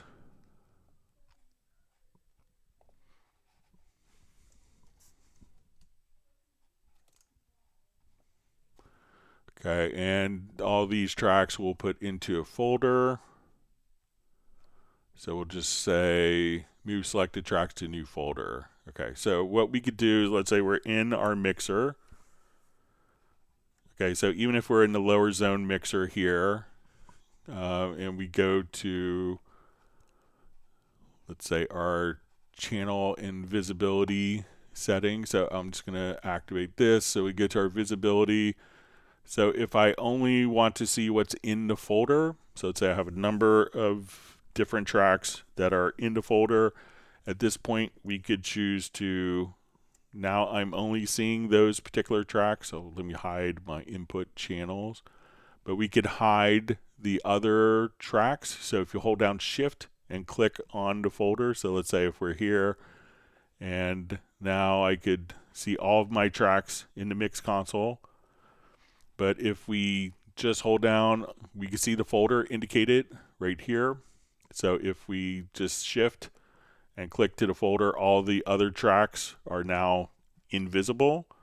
When we click here, we can see all these tracks added, but Shift click, and if we're in the large standalone mixer, same exact functionality. So you can see what's in the folder. So you may not see the folder reflected in the mix console because generally real mixers don't have folders on them, but you kind of can get the same functionality just by accessing the visibility controls right there. So let me know if that's helpful for you.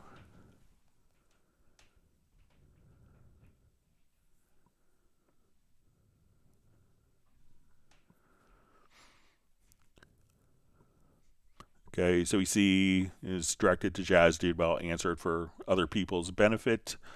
How to rename a project when I already have a project name, but I changed my mind and I want to put another name for the project. So all you would have to do is just get a file menu and save as, and then it would go into the same folder that your project is in, and you could just type in a new name and save that. All right, wonderful to see David M. checking in from Liverpool. Great to see you on the live stream and get to hear you talk at the very end, even though you're in the listening mood.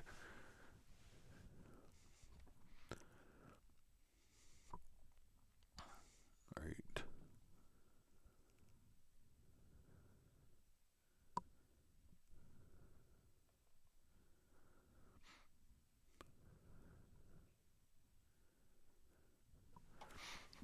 All right, Rodrigue Dasi asks, in Cubase 12, the mix console, the tracks could be distinguished by different colors already integrated within the software. For example, buses were purple, but in Cubase 13, this is not the case. So let's say if we add a buses here, so I guess like the fader caps. So let's say if we want to add group channel, I want to add some effects channels.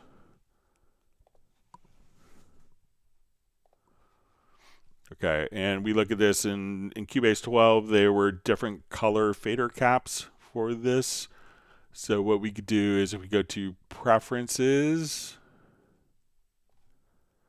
and go to User Interface, and we'll see Mix Console Fader Colors. So now we could just say, okay, for my group channels, I want it to be more blue, and hit OK. And now we can see our group channel is blue. Let's make effects channels more yellow. So we could come over here and you could change the fader caps right there.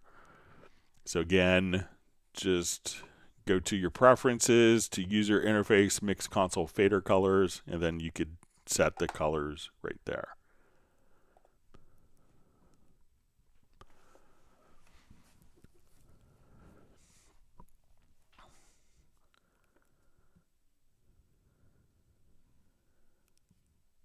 Okay.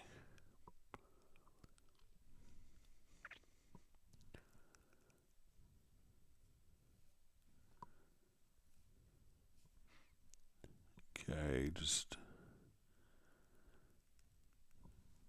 okay. So we see David M. just says that's to drive do a gig in a half hour. So have a good gig.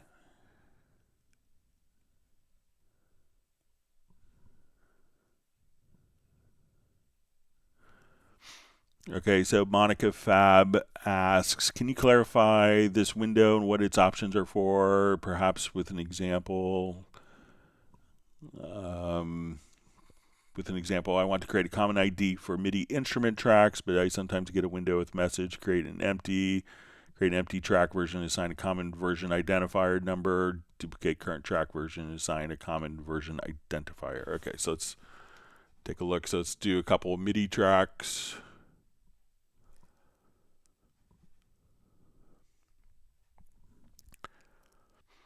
Okay.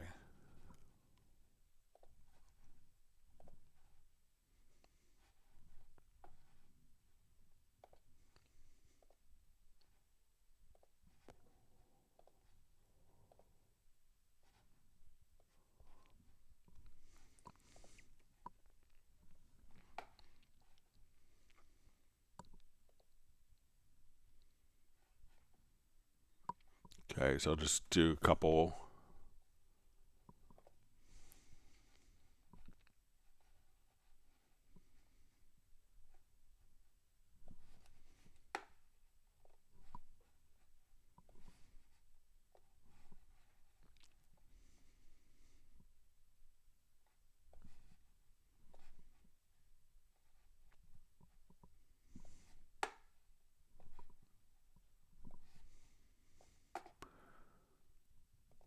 Okay, so I'm going to add a couple MIDI tracks here.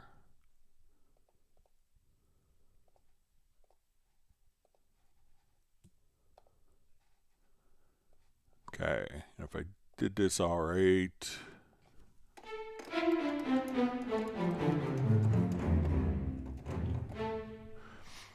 Okay, so let's go ahead and I'll just do a quick, so I guess with track versions, how does kind of work with different track versions. All right, so let's say I want to hit record.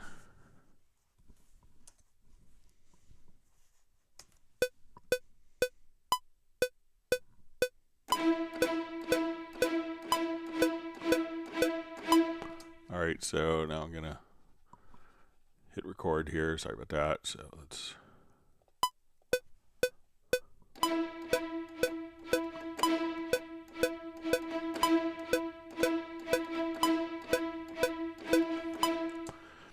Okay, so now we play back. These will all be. And I'll take the auto-quantize off.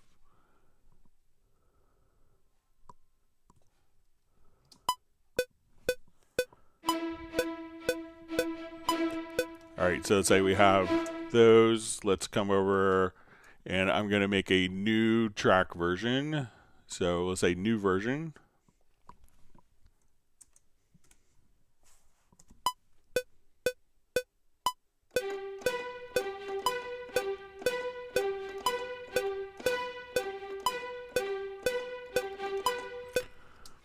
Okay, so now let's do one more version.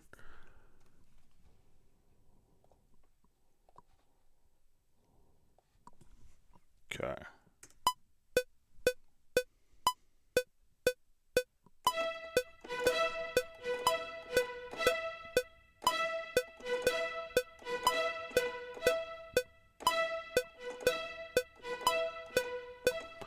Okay, so now as we want to go back and forth, we could just say, okay, let's go to version 2, version 1.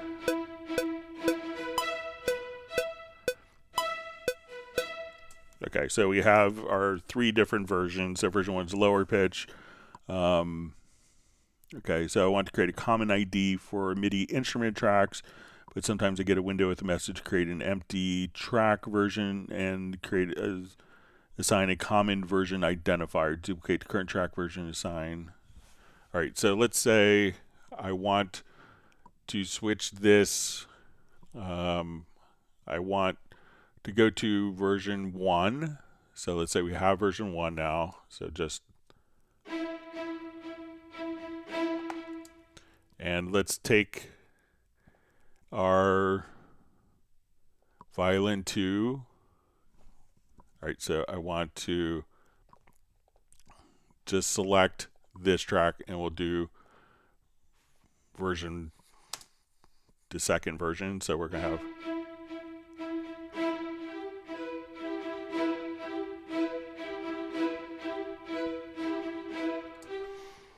all right, and let's take this to version 3.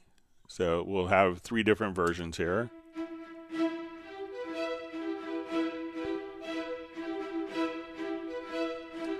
Okay, so now let's come over here, and I think, so if we wanted to select them all with the same ID, we could do that.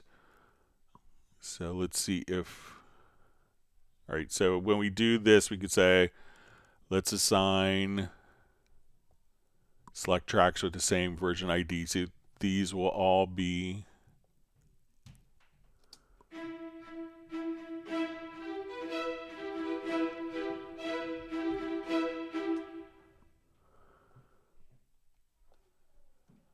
okay. So let me just see if we put these all on the same ID. Then we come here, we'll say select tracks.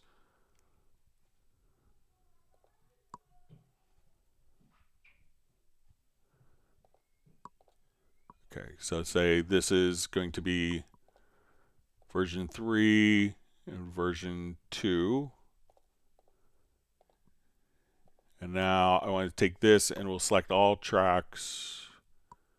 Seems like it should select just the ones. Let me just.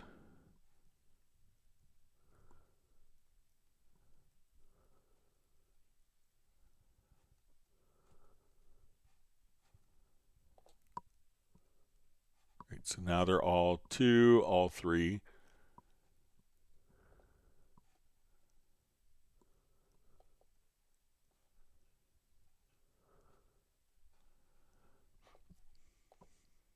All right, so if we have that, all right, so let's see if we could just, this will be version 1, version 2, version 3.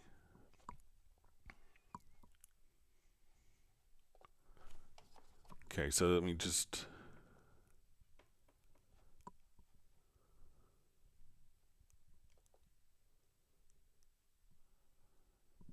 so it looks like it's, I thought it would maybe save that. Okay, so let me see if we do, if we duplicate the version. Right, so we can make our new version, so that would be our version 4.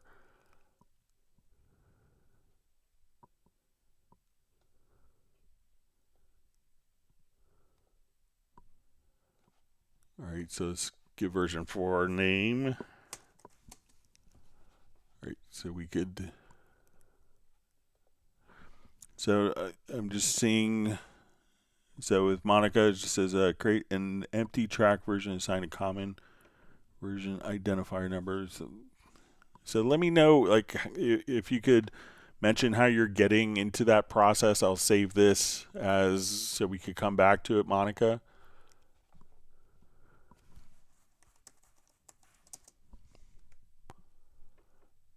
But if you could walk through the steps of how you got there and make sure I'm not, okay. Okay, so I see earlier, sorry, it says, how do I rename a track version of multiple tracks that have the same ID? I have the impression it mixes the names with the individual track version. Okay, so let's rename this version. So we're on version 3. So we see V3 here. Let's call it higher notes.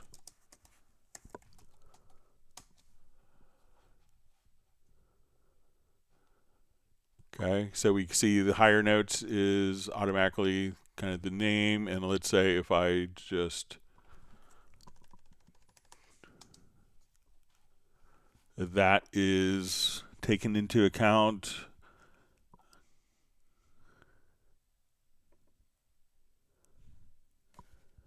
And let's say if we go to, so I'm going to have those selected, and let's rename the version. So we'll say lower notes. So then we could go to higher notes, lower notes. So let me know if that's helpful for you, Monica. Sorry for misunderstanding, taking a little while to get there.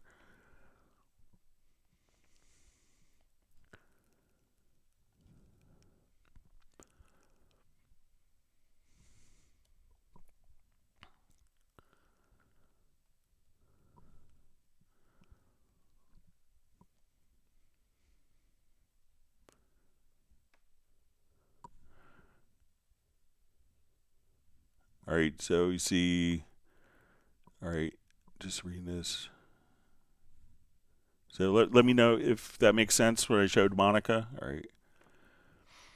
All right, Capo asks, how are plugins acting in surround or Dolby Atmos projects? Do they map channels automatically according to the channel setup? Example 5.1 bus.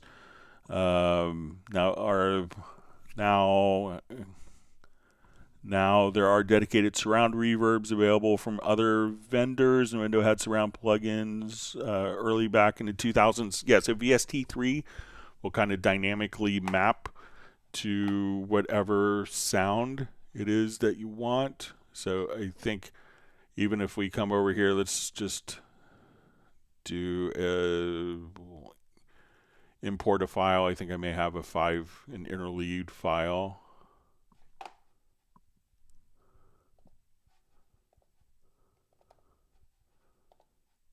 So I'm going to add an audio track here. Let's make our configuration 5.1.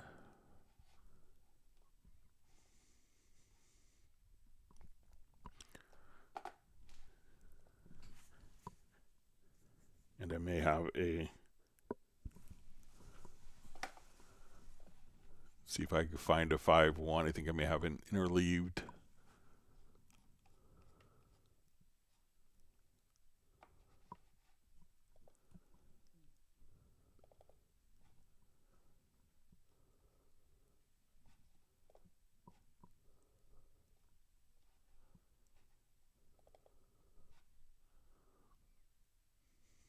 All right, so now we can see we have a 5.1 interleave file.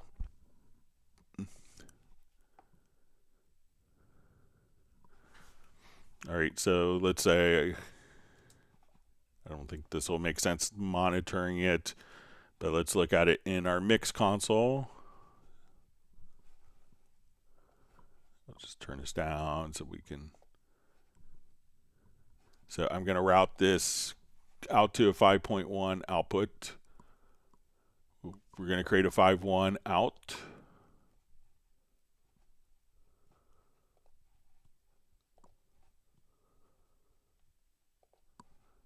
Or higher if we need to. And now we want to route this particular track out, not to the stereo out, but to the 5.1 out.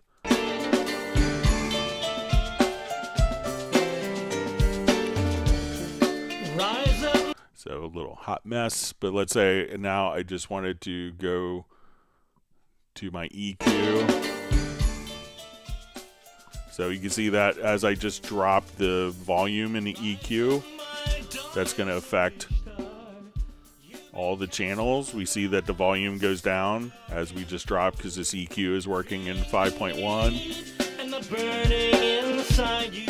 So as we raise, we can see that the effect of even just the built-in channel strip.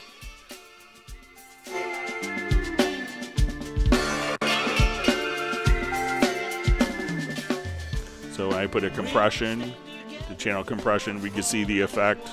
So the plugins are designed to work in whatever channel configuration it is, and that's part of the VST3 specification. So that's why we don't have to have dedicated surround plugins like the Octoverb and Octo Compressor like we had around 2000, because the VST3 spec allows you to do all the processing. Now, not every third-party plugin may not actually do that correctly, but you know, the included plugins do.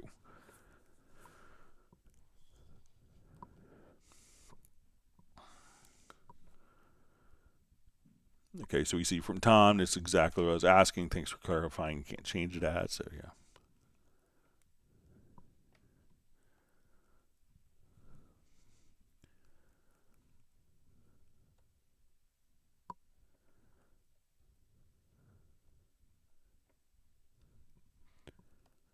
All right, wonderful to see Brian Sawyer Sr. from Bealville, North Carolina. It's great to see you on the Zoom meetup with Chuck on Friday.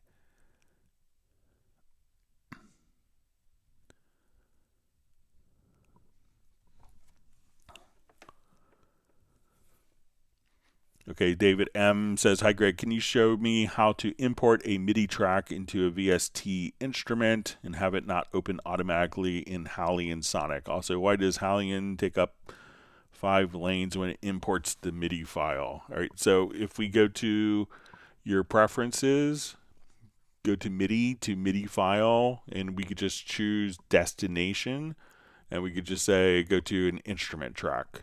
So we'll do that. So now when we import a MIDI file, I think I may have one on my desktop.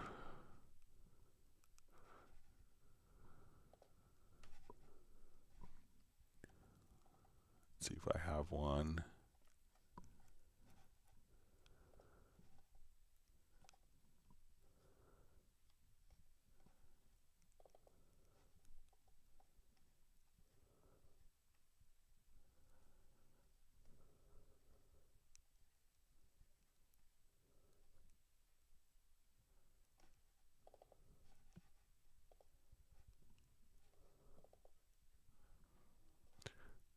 So that as we do this, that it's only going to take the one track. So again, just come over. Now, if you have Halion Sonic that gets loaded up accidentally, if you go to the VST instrument rack, at that point, you could just choose no VST instrument and then it'll disappear. But again, go to the preferences, MIDI file, and just change the destination from Halion Sonic multi-timbral to MIDI or instrument tracks.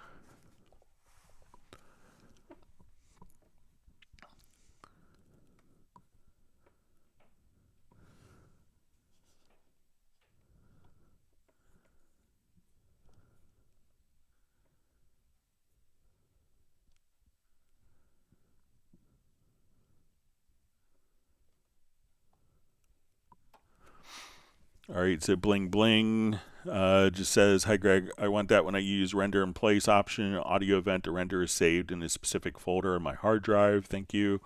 So generally, you know, render in place, I think most people want it to actually do, you know, to be in the same project folder. So let's just open up. I'll drag just a loop in quickly.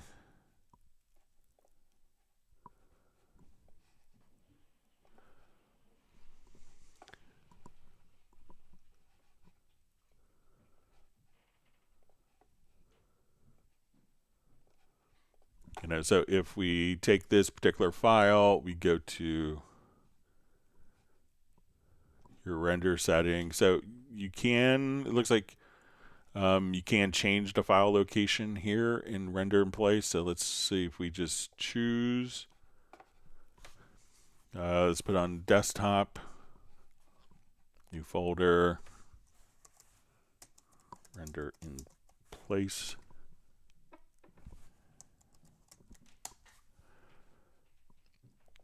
So now when we render that file,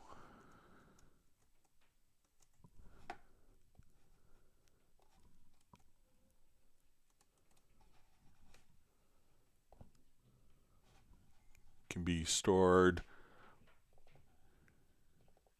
in our render in place. So once again, just come over when you're in the render in place.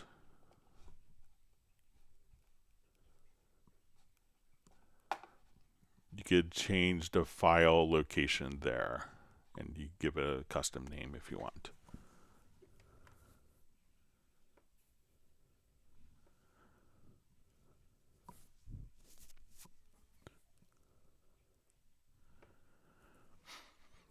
Okay, so we have from Darren Flake, hi Greg, how to do an automated frequency sweep effects on electric guitar as an effects. Okay, so let's jump over to a different project.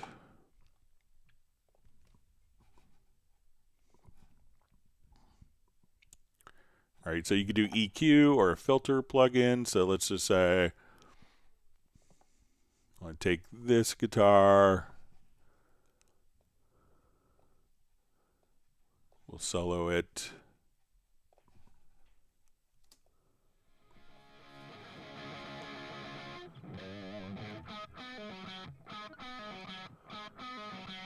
Okay, so I'll just go to my EQ view. So I'm just going to automate this. So we're going to click on Write Automation.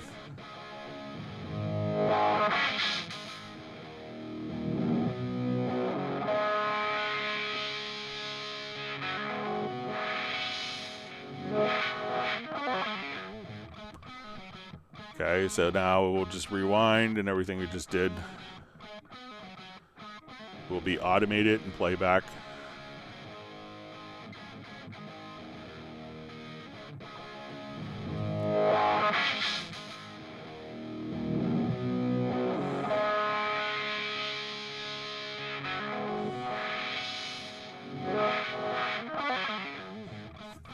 So you could do it with EQ. You could obviously come over to filters.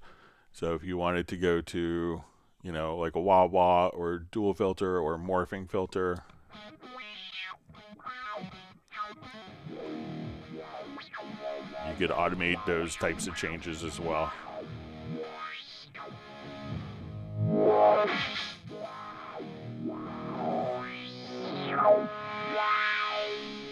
So those types of things you can automate quite easily. So let me know if that's kind of the effect you're going for.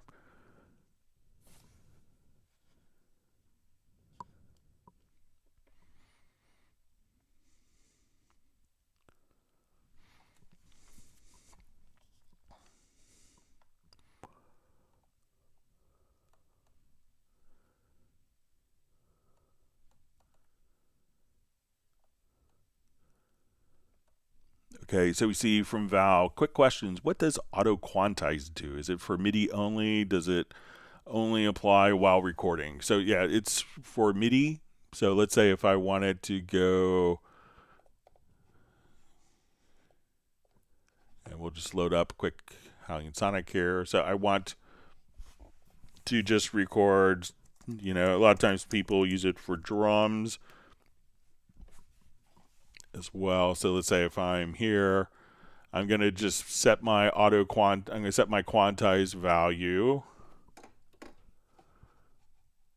So let's make it, I'm going to set my quantize value here to quarter notes. Let's say to eighth notes. All right, so now auto-quantize is for MIDI only. It's not going to quantize an audio recording. So now as I play in, so it's just come here, I'll put my metronome on, I'll just take the click volume down so it's less annoying. So I'm just going to put in a bunch of notes faster than eighth notes. So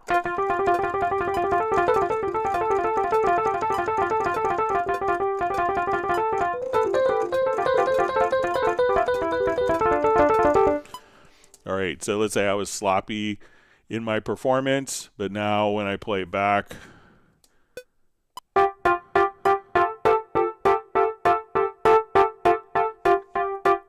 everything is quantized exactly to eighth notes on the way in. So if I wanted to, you know, so that will automatically quantize. Now, even though it was quantized on input, what's going to happen is, people think, oh, that's maybe like a fixed quantize. If you go to your edit menu, we could just choose to reset the quantize. And now we could hear the gibberish that I just played. So we can just, even after the auto-quantize, think of it as an input quantize. So as you're playing in, it's going to quantize to the quantized value that you have set. So let's say eighth notes.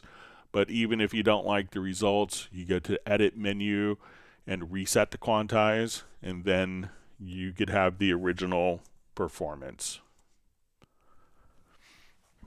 So let me know if that's helpful. So a lot of people will do it like drums and just kind of throw in parts and have it quantized automatically.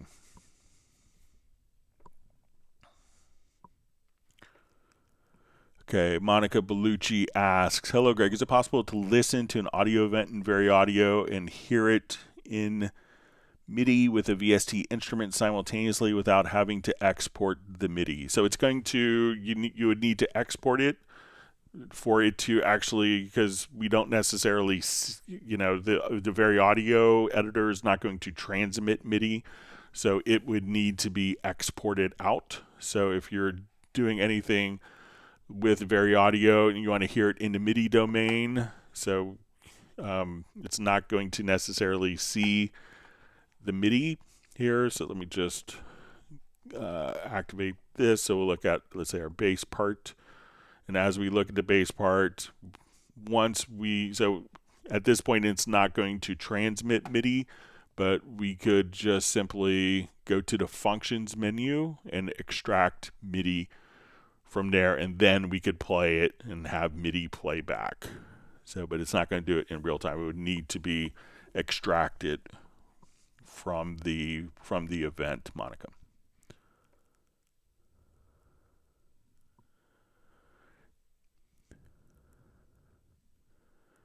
All right, so we see Vincent just says, I don't think you, with the mono stereo export, I don't think you did it, but I will triple check. So yeah, so it worked on my end here, so.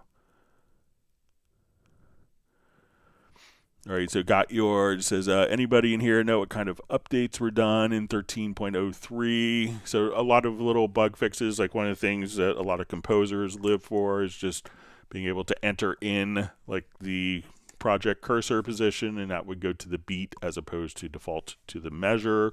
So that was fixed. There's a lot of little things that have been implemented within the graphic user interface. A lot of enhancements with like when we're doing warp editing. So, but there's probably about 90 or 100 issues resolved with it. And you can see it in the version history document.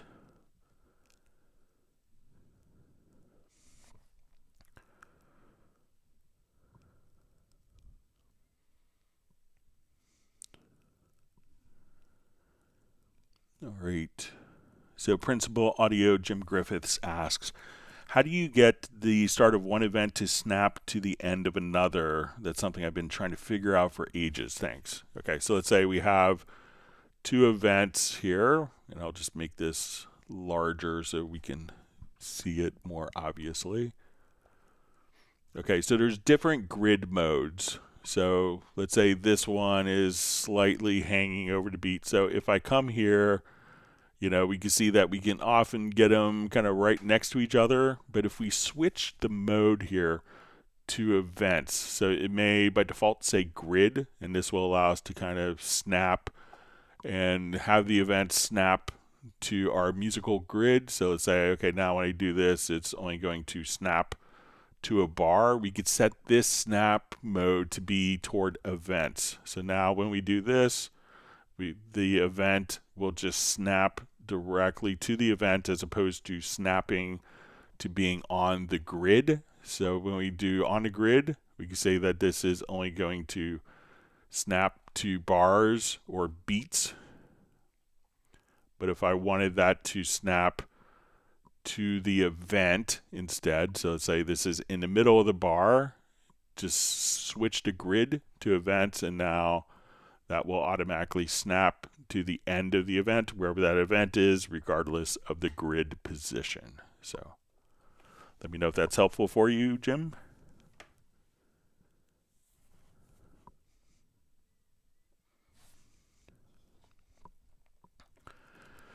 All right. We have a question. When I duplicate a track and use VariAudio, how do you make it not affect the original? It always changes the original along with the duplicate. Okay, so once, you know,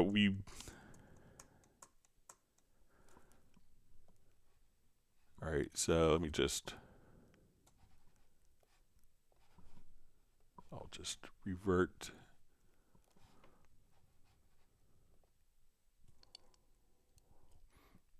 All right, so a lot of times when we're dealing with VariAudio, so let's say we have VariAudio here, and we're doing all of our different edits.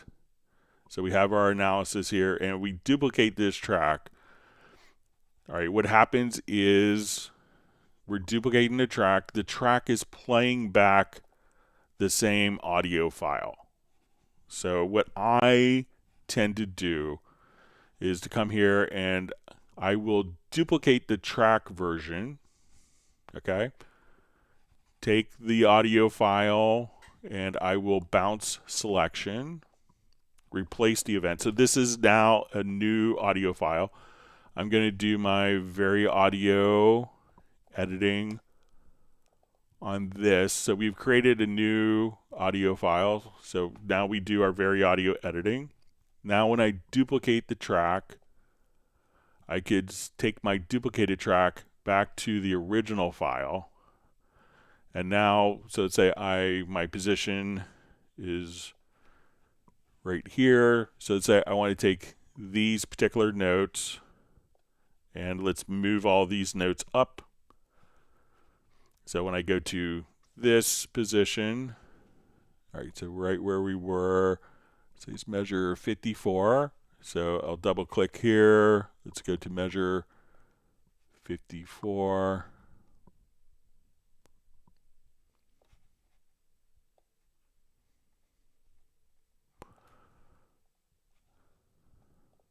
So we can see that, you know, these particular notes. All right, let me just.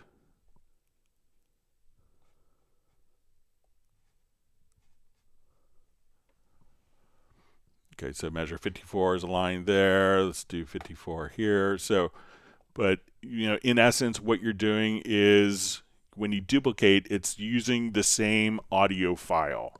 So if I come, let's say at measure 54, and I wanted all these to be like roughly the same pitch for measure 54 and 55. So since I made a separate audio file, that when we go to 54 here,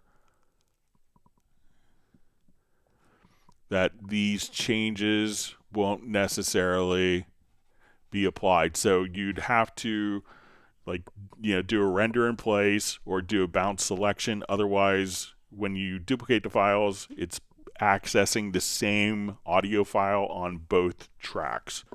And that's why you see it carrying over. Yeah.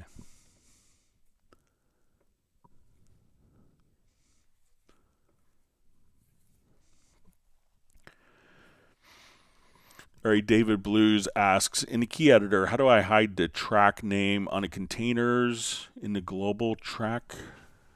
Okay, so let's say we go to a different project.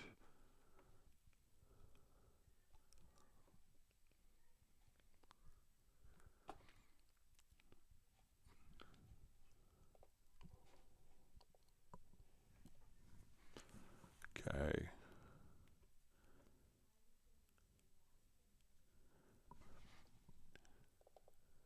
Okay, so let's say we're in the key editor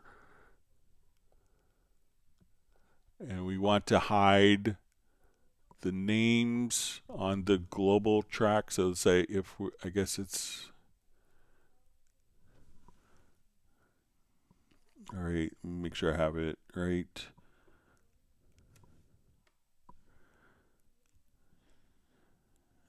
how do I hide the track names on the containers and the global track? So if we don't have, so let's say we have, if we want to hide like this track name here,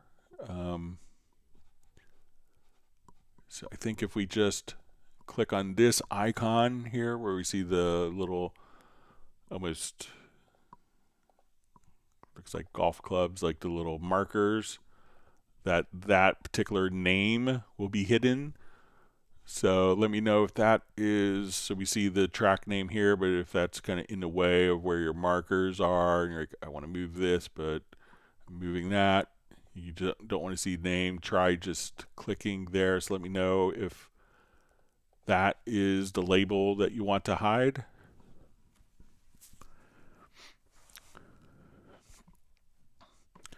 See, Beards and Bangers says, love Cubase, awesome information, awesome informative information. Been using Cubase for over 17 years, start with LE4.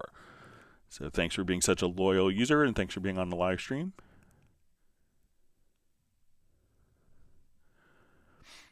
All right, so we see cycling is awesome. Where does Cubase save audio files that I record live? It's not in the audio folder of the project. All right, so when we start, let's say we do a new project, I will come over here and we get prompt for project location. So I'm going to create, and ideally in a utopian world, you'd want to have every project be in a unique folder. So let's come over to, we'll choose create empty, and I'm going to create a new project, and I'm going to put it into my Hangouts folder, and we'll call this April 2nd, 2024. So now I'm going to open this folder. So we're going to have our new project. I'm going to add 8 audio tracks.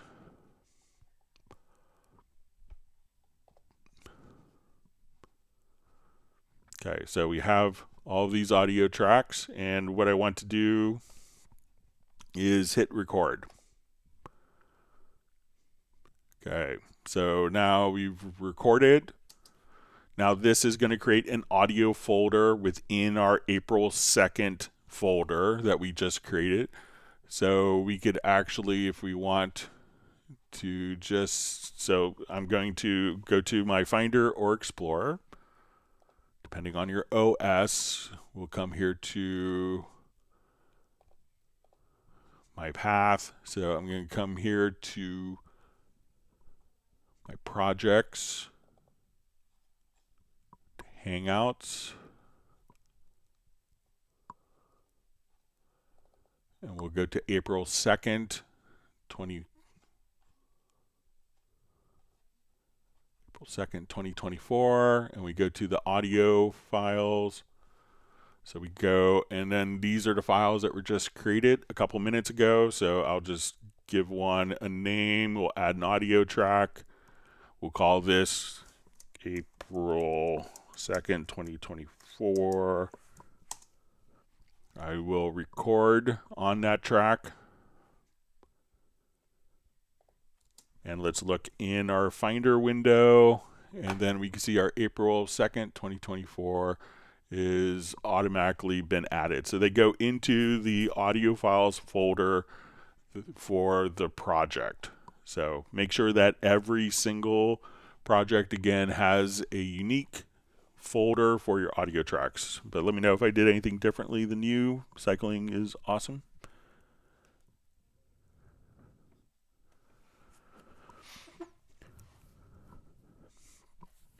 All right, so we see from Mr. Greg G, orchestral composer. Hola, Greg, love your videos. There's a bug in Cubase 12 that prevents track archives to recall expression maps when tracks are nested in a folder. Is it still present in Cubase 13, or has it been resolved? Let's take a look.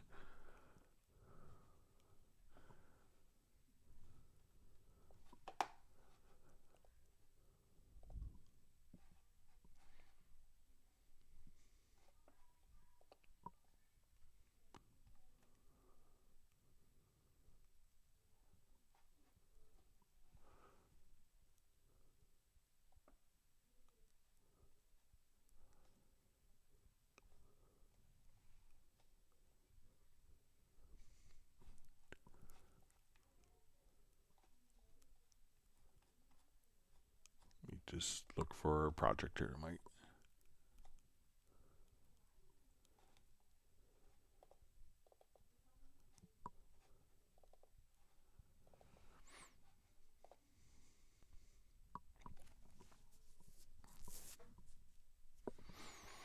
Okay, so let's say we have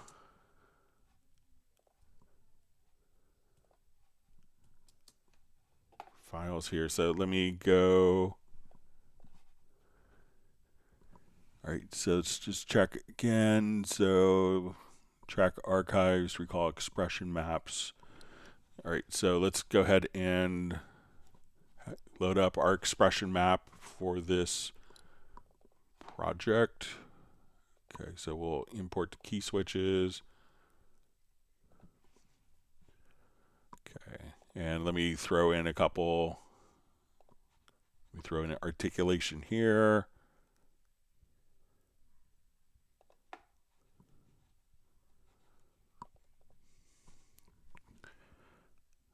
Okay, and we're going to put this into a folder.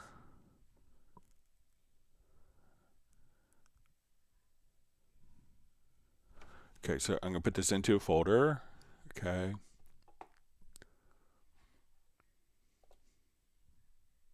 Oh, wrong one. Sorry about that. Okay, so our folder is here, and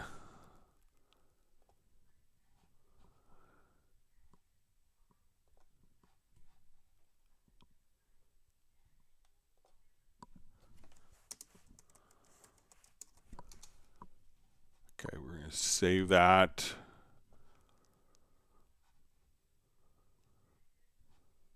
So I'm going to take this particular track and export selected tracks.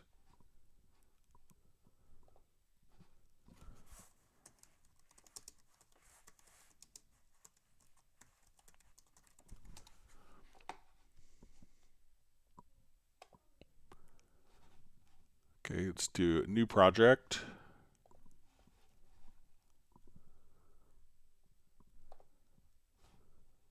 Let's import the track archive.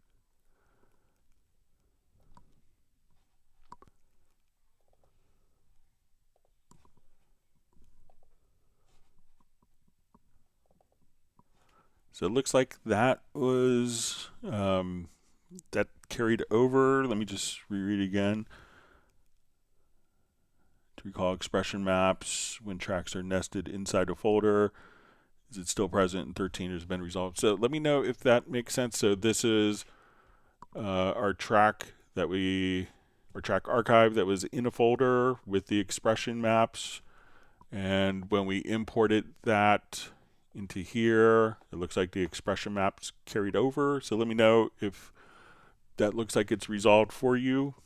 It seems like it's working as expected on my end.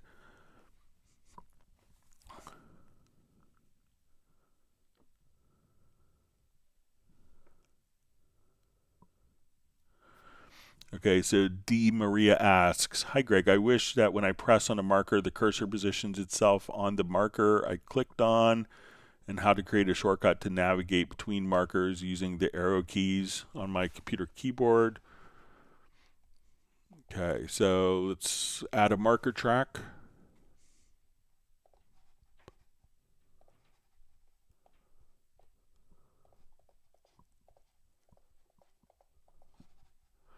Okay, so I think once you have a marker selected, that you could just hit, we just come over here, so let's say, get my keyboard shortcuts.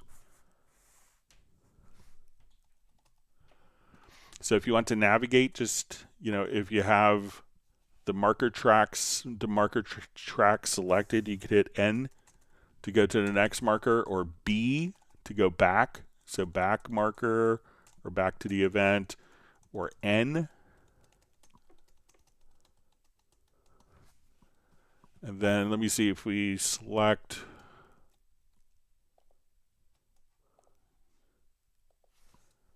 So, and with the start modes, we could come here and we say, okay, go from selection or cycle. So I could select a marker and just hit play, just like that. So again, if you change your transport start mode to start from selection or start from cycle, so if it's selected, you could just, as you hit play, it'll play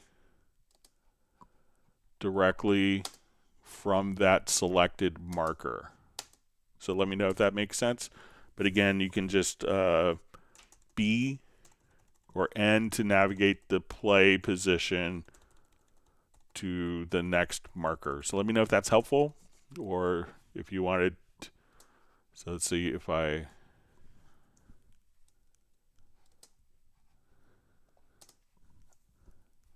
just start here. Let me try something else real quick. So I think, so if you hold down the Alt or Option plus Shift and click on the marker, you could move the playhead like right to that position as well. But again, if you, depending on your start mode setting, so transport, and this is introduced in 13, you could do start selection from selection or cycle start, and again, B or N when the marker track is selected. So let me know if that's helpful.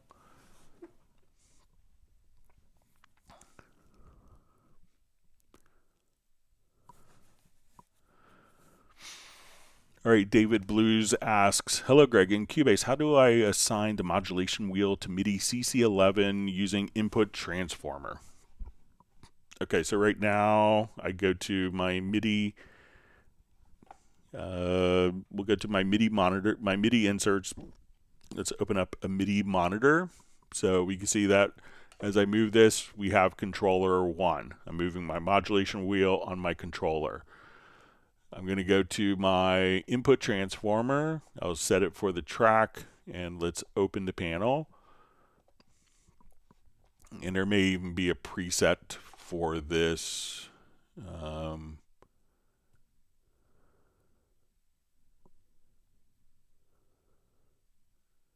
we'll just do it.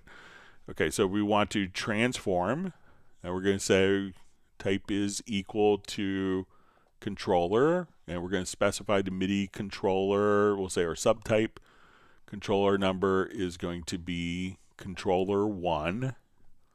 So now we're going to take our input, our controller 1, and what do we want to do to controller 1 is we'll go to our transform actions. We'll say, let's go to the subtype, and I'm sorry, to the main value, sorry. And we want to add 10 because we're going from CC1 to CC11. So now, if I did this right, let's see. Or maybe the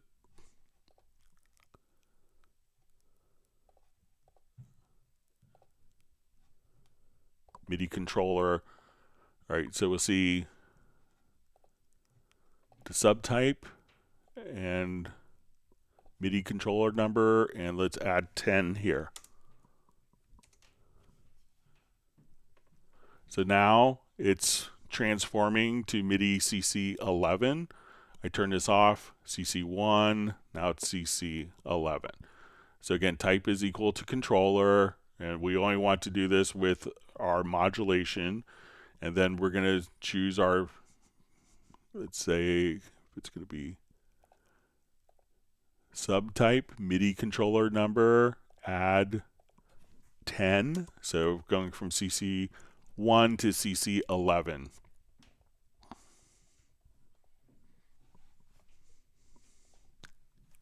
So let me know if that's helpful for you.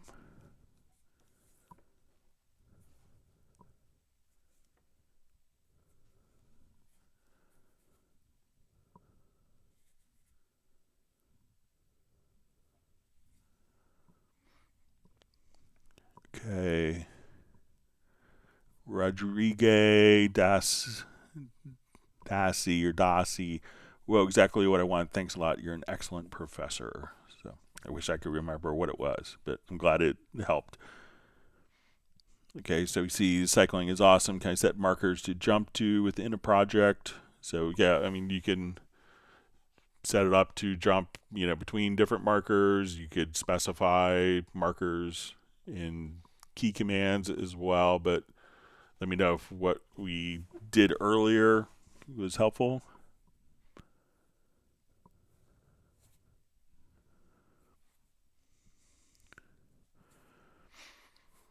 All right, we have a question, Greg. If I have a folder with a specific color and if I try to drag an audio into that folder, the color is applied only to the region and not the track. So yeah, it's, and there's different schools of thought with that. So let's say if we add, and if we have 4 tracks, and let me just, before I do that, let me just change a preference, or there, I'll just,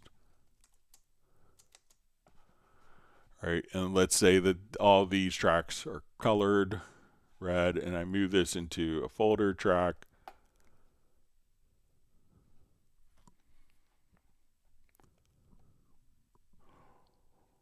Okay, oh, sorry.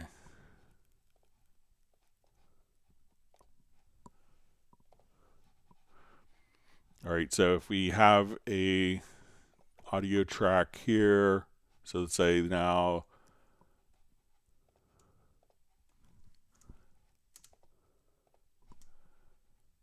these are all set to red. All right, so let's say we have an audio track here, and this track is set to green or yellow. So when I drag this in, we shouldn't, it's assuming that stuff wants to be done by the user could be dangerous in a lot of ways, because you may want to have different color tracks within a folder. So, I mean, you could always change the particular, hold down Alter option and click, you could manually change the color. But I think just dragging an event in, sometimes if we assume that you want it to be the same color, that's a bad assumption on a software design aspect. Some people, I often have strings in a folder and strings will be different colors, but they're still within a folder. So I don't want putting something into a folder to automatically colorize the folder. So I would tend to agree with that it shouldn't automatically change, but you have the ability to make it change afterwards. So.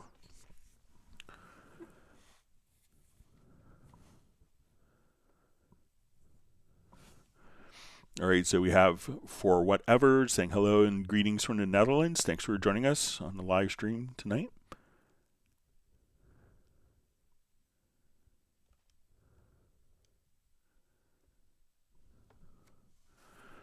All right, Henrik Dandik says, Henio from Poland. Question, Greg, how do I change the BPM after recording the project because I forgot to change it? Can it be done in Cubase Pro? So if you're doing MIDI, it's really not a problem to change the tempo. So, and you could change the tempo just by clicking right here. And if you don't have a tempo track, you can just say, okay, I want to go from 120 to 140, and you could enter that in. If it's audio and the tempo, it was recorded to a click, but maybe you want it to speed up the playback of the audio at that point. So let's say, like when I go into my pool window here, we can see that the tempo of all these audio files is 100 beats a minute. So I could I could select all the files in my project and put them into musical mode. Now when I change the tempo, so let's say we're at 100 beats a minute. I go to my tempo here. I can say, okay, let's make it 110 or 140. And now the audio MIDI will automatically stretch to playback in real time. So say 166.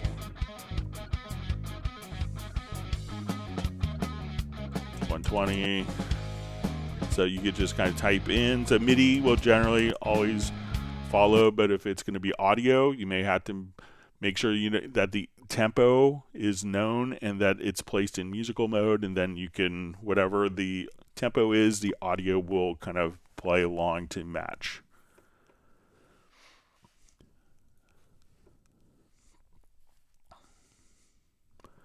All right, wonderful to see Gareth on the live stream. I just saw one of the guys in, one of the guys from Steinberg was in Bilbao for the holiday weekend, so I was thinking of you. I think that's where you live.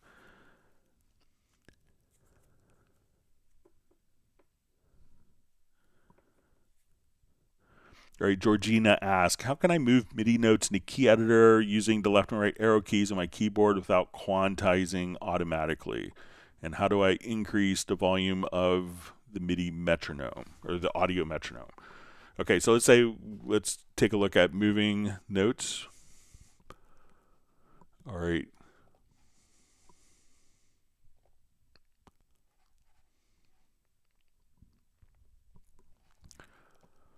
Okay, so let's look at our notes. So we could use nudging, and so nudging is a very powerful thing to do inside of Cubase. So let's say I want, we'll just get rid of some notes here, give some space.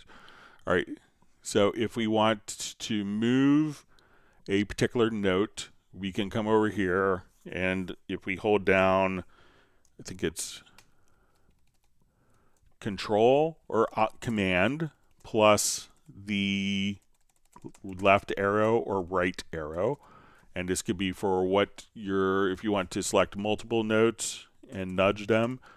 Now this doesn't necessarily have to be tied to a grid per se, so we could change the nudge values. So let's say if we come and let's see if nudge is turned on. All right, so when we come over to our nudge, let me just,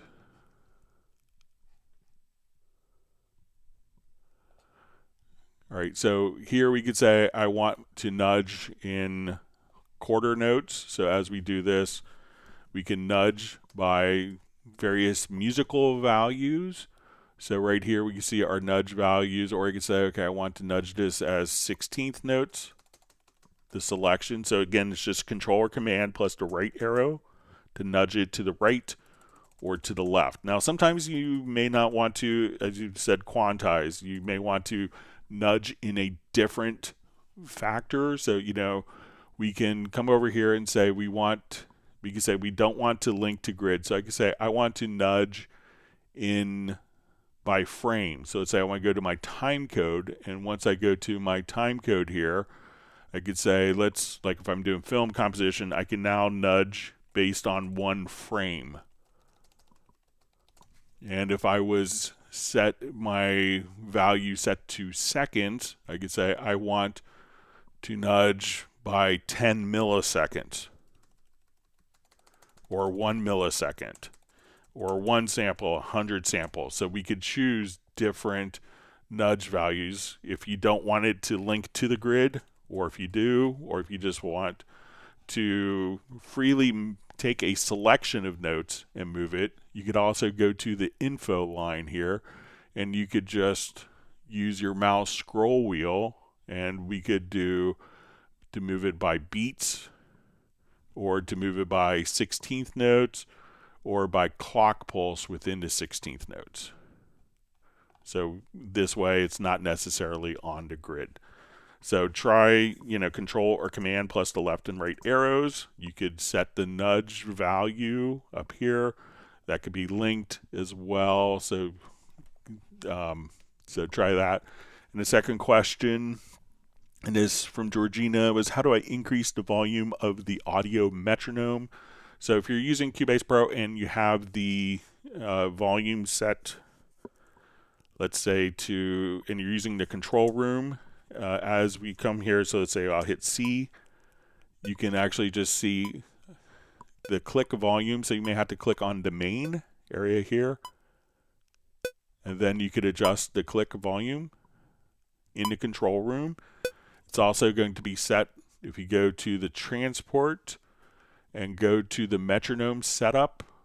So here we could choose to go to your click sounds, so you could have different sounds. You could have custom sounds, but once we go over here to general,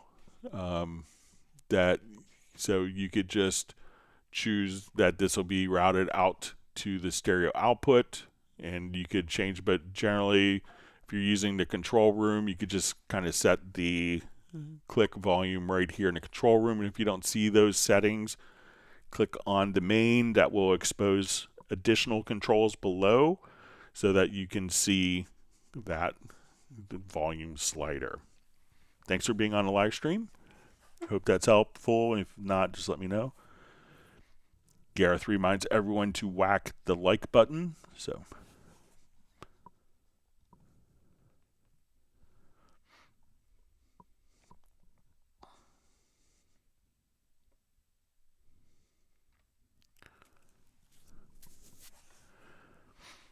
all right, Bling Bling asks, hi Greg, how do I drag and drop a file I've modified to the sampler track to the project, in the sampler track to the project? Okay. Okay, so let's say we have a file that's been modified in the sampler track.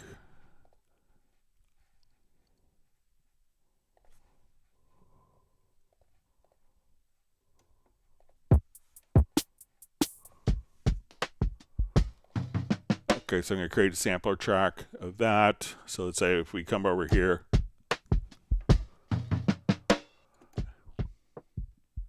so let's put a filter on it.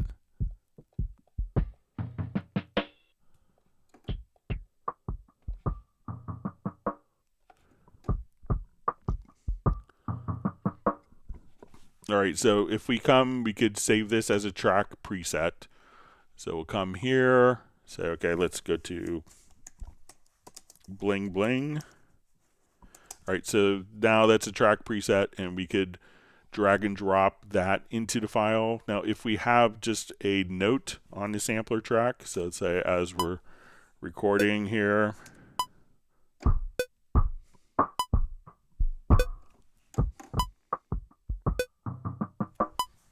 right.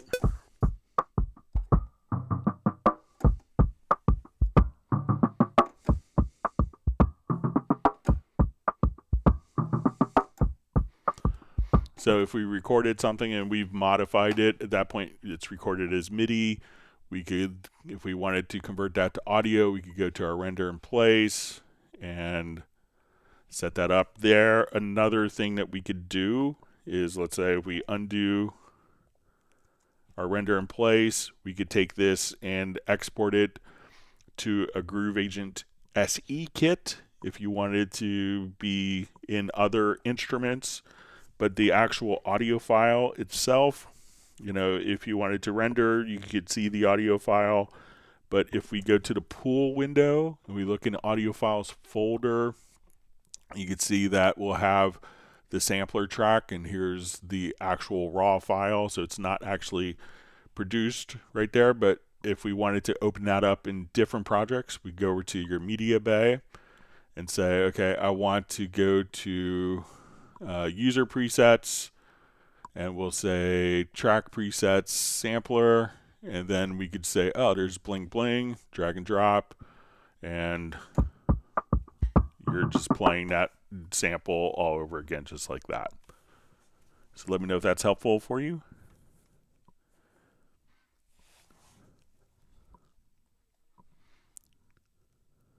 All right, so see Gareth saying new hot mess in the works. Looking forward to playing some bass.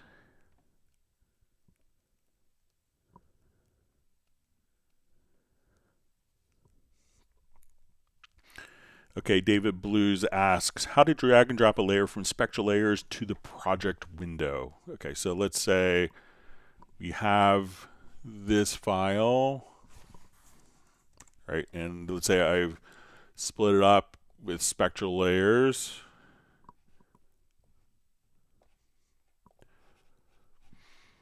Okay, so we'll take this And I'll open up Spectral Layers as my extension.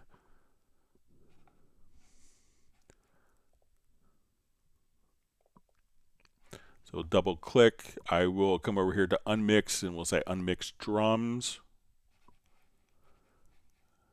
Okay, so we'll hit OK. So now we see that this is going to be laid out as our kick, snare, and others. So all we have to do is just drag and drop right into the project. So now we could just see our various layers.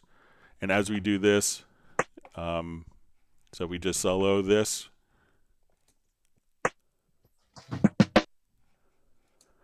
And it's that part was automatically taken out of the other folder for you. So at that point, once you have the layers, just simply drag and drop right to the project window, and then the layer is in the particular project just like that.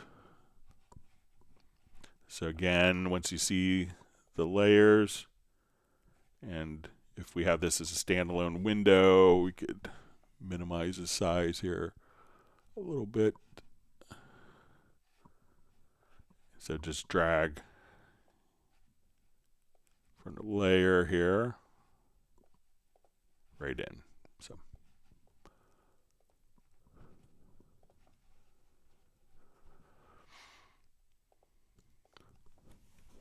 all right, so let's find the next question.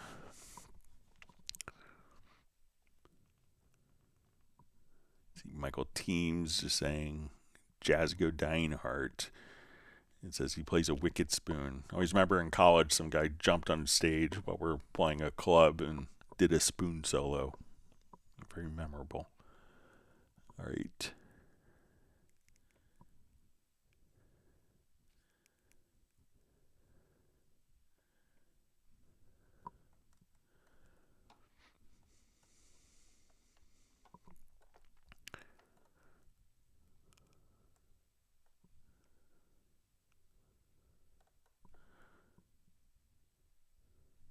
All right, sorry, my chat field just jumped on me. I'll find my spot.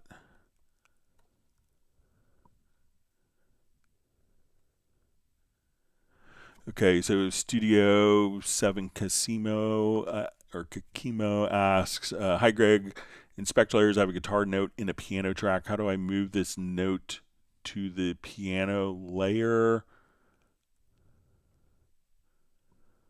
Okay.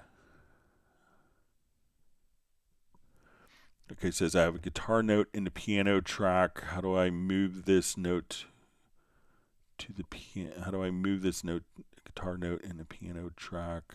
Okay, so let me see if I could find something similar.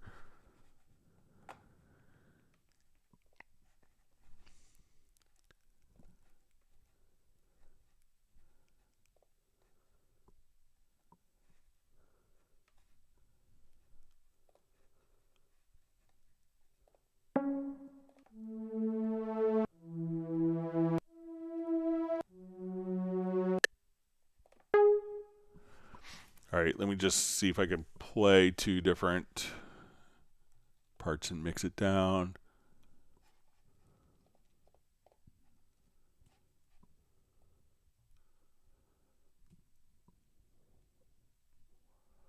So I'm not sure if you want the guitar note to be in the piano layer, or if you want it to be separated more.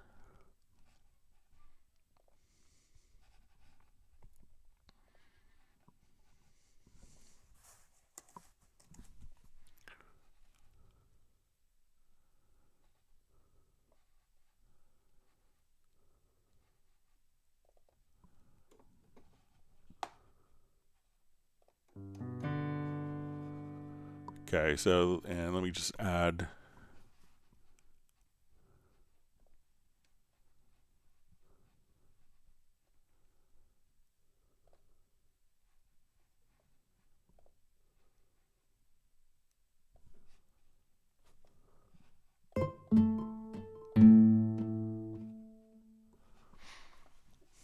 Okay, so let's say I have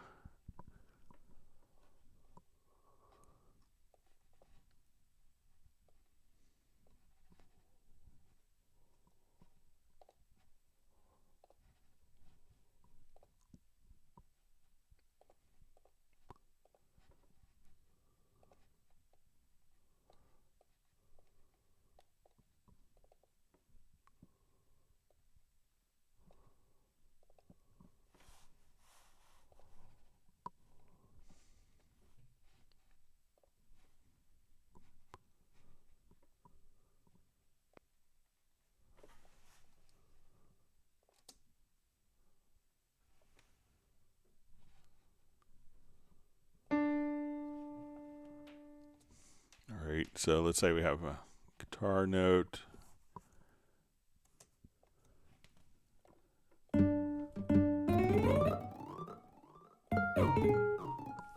Okay, so let's say we have these two sources.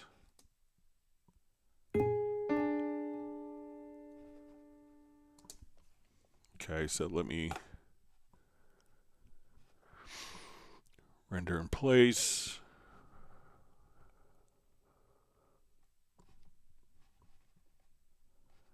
And we'll mix these down.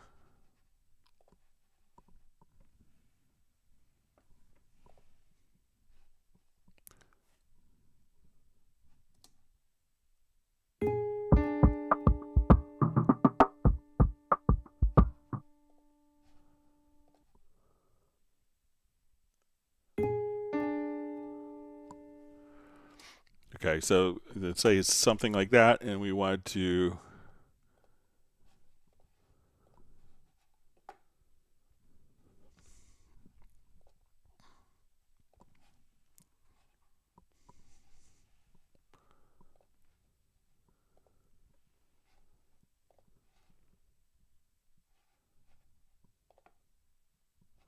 say I want this to be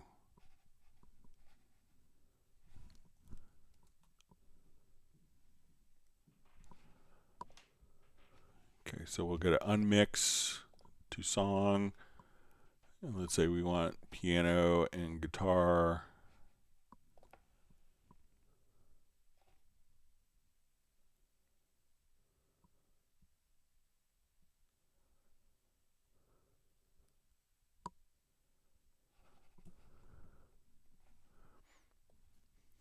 Okay, so let's say we'll just listen to the guitar part.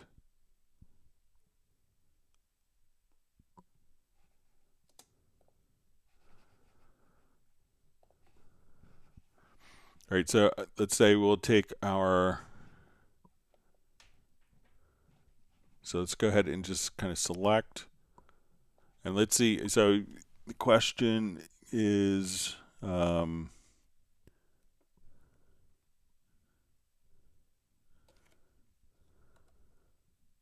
right,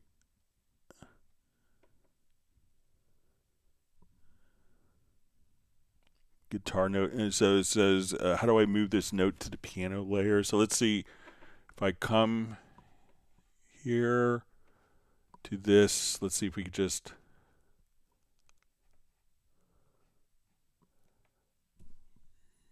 so we can say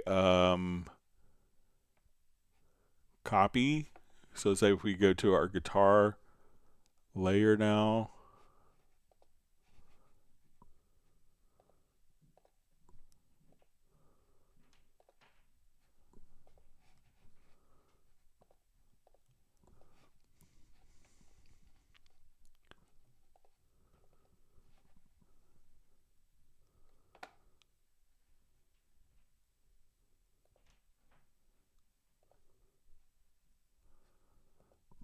that you might be able to just kind of copy and paste.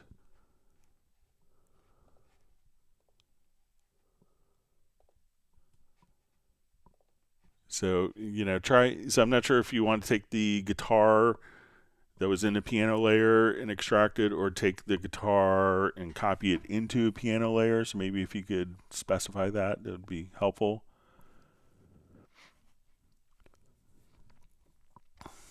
All right, Monica Bellucci asks, in Hallian Sonic, next to the preset list, there are red icons like a no entry sign. I can't seem to use them anymore. Could you please advise me on that?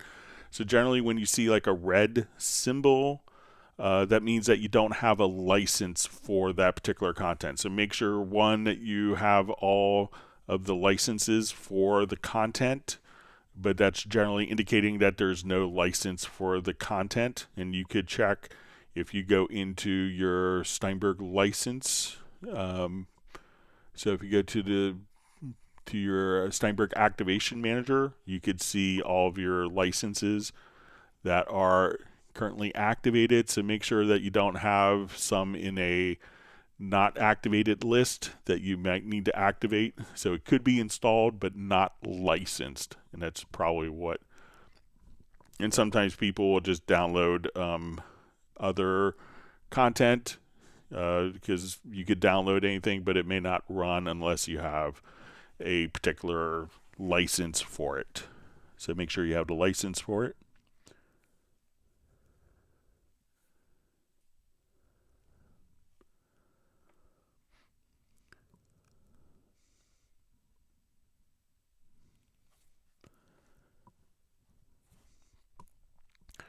Okay, Jazzy Lomel asks, greetings, Greg. Can you show some efficient tips or tricks, I guess, on how to fly a copy-paste A-B part of vocal recording in certain spots? So, one thing that is, an interesting tactic to work with is, using, if you want to, like, fly in vocals. So let's come over, we just opened a different track.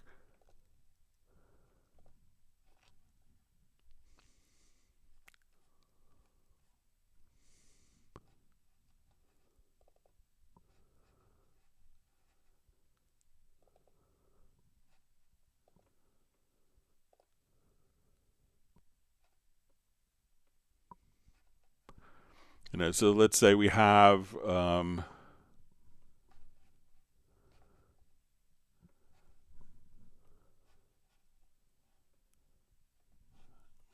right, let me just, I think I have a file in here. Let me just,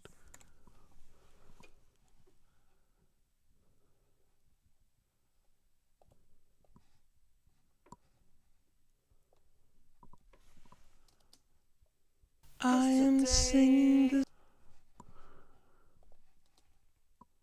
'cause today is the day. Nothing more to say. all right, so imagine that sounded better. So let's say if we wanted to, quickly A-B something, what you could do is, let's say you have a vocal file, so let's say if you have kind of two different parts of it, just kind of standard cut, copy, paste functions can work. So let's say, okay, I want to take this and let's repeat that. Now I want this, I want to repeat this part 3 times. I want to take this and hold down the alter option. So, we could do stuff like that. But another way to quickly do it is, so let's say we have our file here, and I just want to take, a quick way of doing it in this kind of old school hip hop way is I'll just say, okay, let's bounce this selection. I'll bounce this selection so we have 2 separate files. So we'll go to our sampler control, and I could play this, so I could just trigger one particular sample on this track. 'Cause today. And then if you want it to say, okay, Cause today. Cause today. Cause today. Cause today. Cause today. and let's set the range here just to the note C. And I want to take the other, so I'll just come here. Let's make a new sampler track.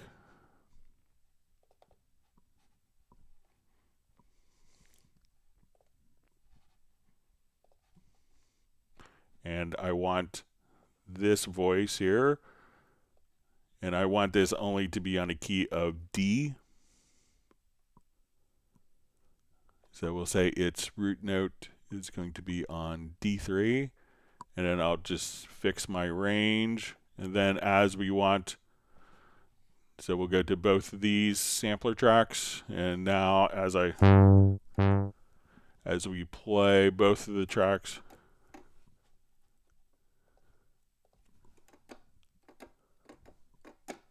Cause today. and so you could just trigger those particular sample tracks, just on each vocal could be on its own sampler track, and then you could just fly them in very quickly if you wanted to. So maybe a different approach instead of copying and pasting.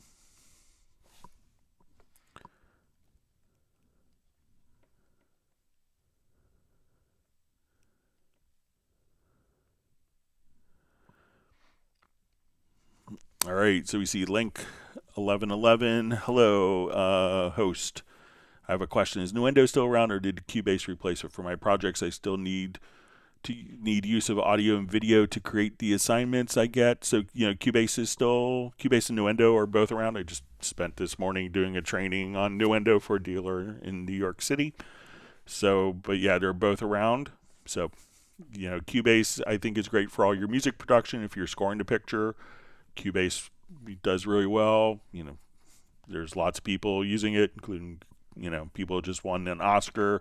So this year you had Ludwig Göransson, who won an Oscar for his score to Oppenheimer that he did in Cubase. And you also had Johnny Burns, who won an Oscar for Best Sound in Nuendo. So they're both still around and available. And Nuendo will have some very specialized tools for ADR, sound design, game audio production, so some more extensive Atmos functionality and immersive capabilities, MPEG-H, and among many other functions.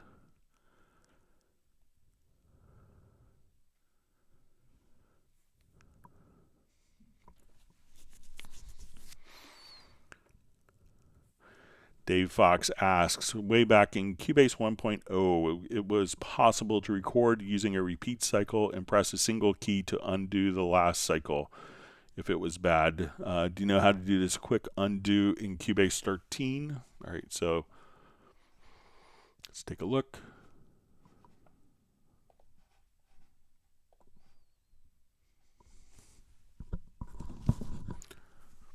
Okay, so let's say it's probably, I'm not sure if it's for MIDI or audio. I think we could treat it the same way.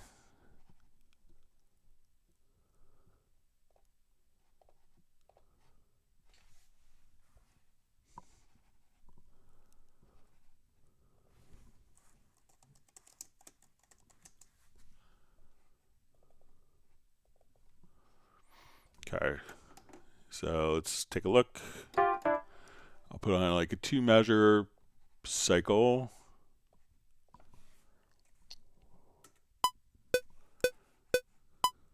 You just turn down metronome so it's annoying for everyone.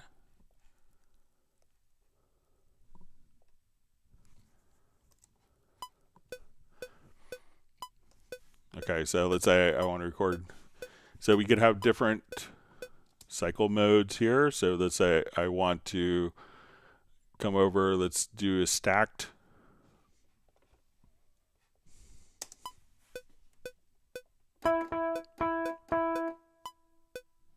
Okay, so let me just put it into record this time, that'll help.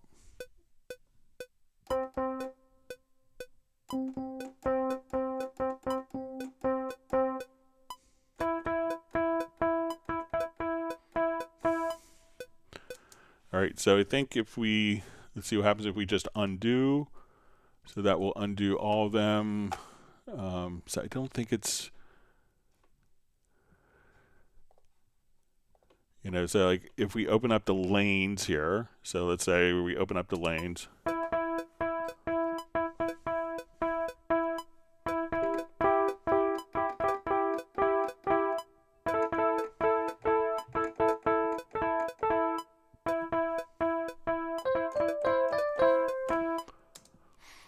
So like as we work with this, we could have it, choose to automatically, not mute the particular events. So I don't think that there is the equivalent of undo the last take, but before everything wasn't visually laid out in lanes. So now if we wanted to come over here with like the comp tool, we could just say I wanted that note from there, this note from there. So it's kind of a different approach, but we didn't have the ability to graphically assemble in Cubase 1 that we can now. So, but it's always easy to just come over here, and if you needed to delete the last take, you could do it just like that.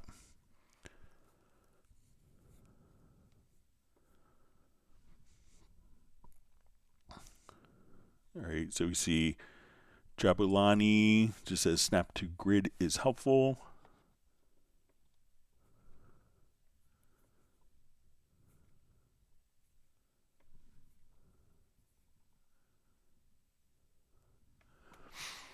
All right, so we see, hey Greg, does Groove Agent work like Logic's Drum Machine Designer? Record all your one-shots, explode the patterns into individual tracks, and move each one-shot up and down their own piano roll. So I'm not really familiar with Logic's Drummer, but I think we could do the same with Groove Agent.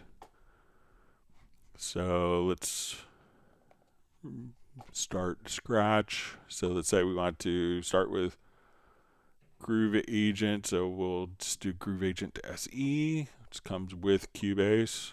So, so let's say we want to find one shots. I will come over here. So won't take time to record it, but imagine I did. So at this point, we'll say, okay, I'm looking for kicks.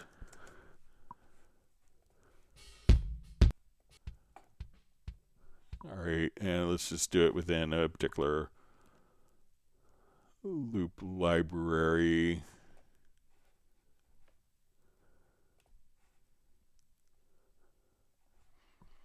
All right, so it could be any particular file. Okay, so let's say, okay, I'm looking for kick. All right, so I like that, so I could drag it here. Let's look for a snare. If I don't type spare, that would help. All right.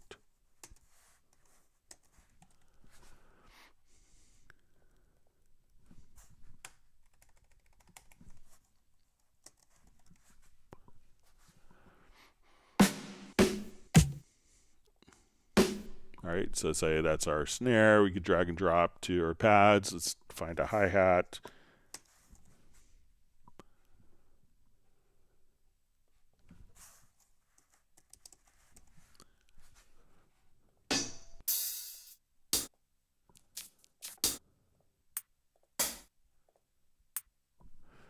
Okay, so we'll come over here. Let's say, okay, we have our kick, snare, hi-hat. So if we want to now just come over, put this into like a 2-measure loop, and we could just come over here to drum editor and say, okay, I want to put my kick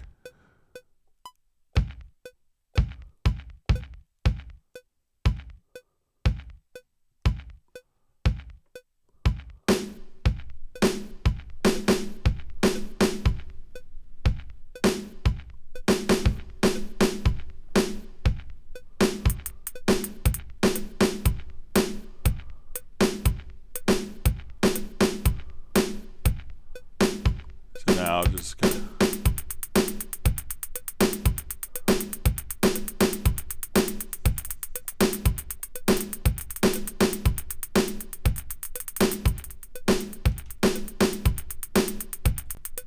and let's say I'll make this little 30-second note part here. Let's make it a little more interesting.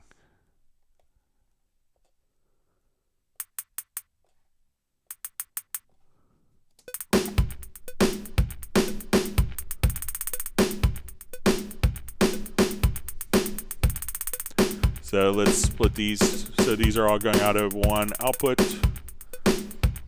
So now I come over here. Let's assign this to output 2, to output 3, output 4.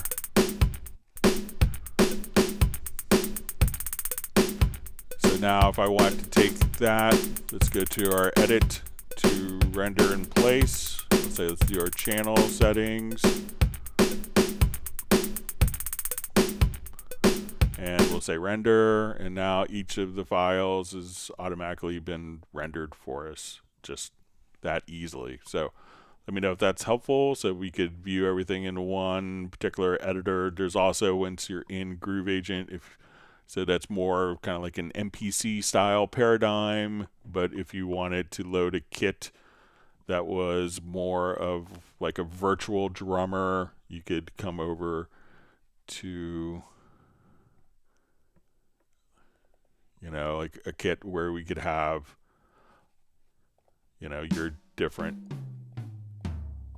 and these would all have patterns as well, so you could do all sorts of great stuff. So let me know if there's anything that you didn't see that you wanted to, and I'd be happy to show it. All right, wonderful to see Tiago checking in from Brazil. Okay, Bling Bling asks how to compress the dynamic range of MIDI notes in the MIDI editor. All right, so let's say we want to take our MIDI editor here and we wanted to compress, and let me just do it in drum editor. So let's say I want to compress the hi-hat velocities here. So we could, so what I'm going to do is just select the particular notes, and then so we see that this is selected. I could go to the right center edge and I could compress or expand the dynamic range of the particular MIDI notes like so. So let me know if that's helpful for you.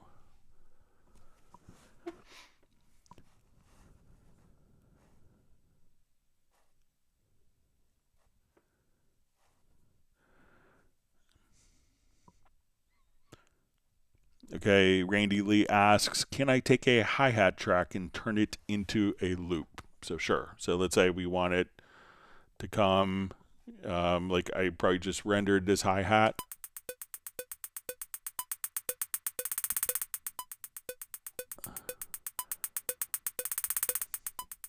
So now that I've created that, we can just copy that out a bunch of times, and as you can see, it's just could loop just like that, but that's taking the hi-hat in the pattern that we just created here. In the previous question, we could isolate it and just create a loop that will perfectly loop in a cycle. So let me know if that's helpful for you, Randy.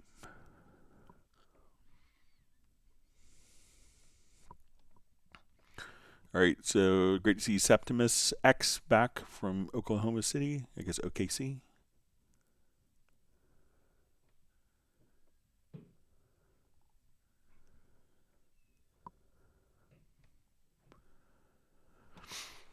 Okay, Monica Fab asks, how do you change the colors of the large meter in the media rack, and how do you make the stereo out meter appear in a floating window? Thank you.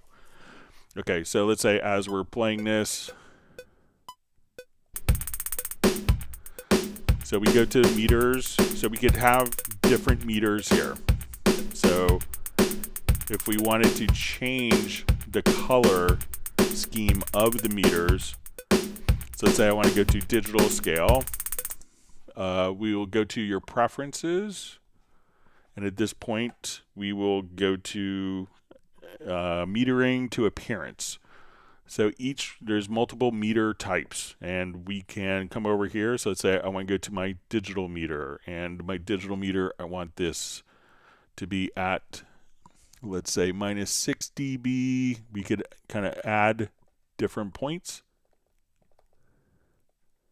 and say, okay, at this point, I want the meter to be red, and I want it to be green at the top. So we'll say, okay, or blue at the top. So now when we play, we'll see the meters. It'll be those awful choices that I just made. So, but if I wanted to now go back to my defaults, so each one of these different meter types you can have different preferences for. All right, now second part of the question is, how do you make the stereo out meter appear in a floating window? Thank you. So once you're here, we could go to, I think we could just go to your control room. So let's say we have this set for media. Let's go to your studio menu, and let's activate the control room. And then you can just have the meter here floating freely around. So if you don't want to see the meter here, you want the meter to be floating, placed anywhere in the second, third, fourth screen. You can do that just by, again, going to your studio menu to control room.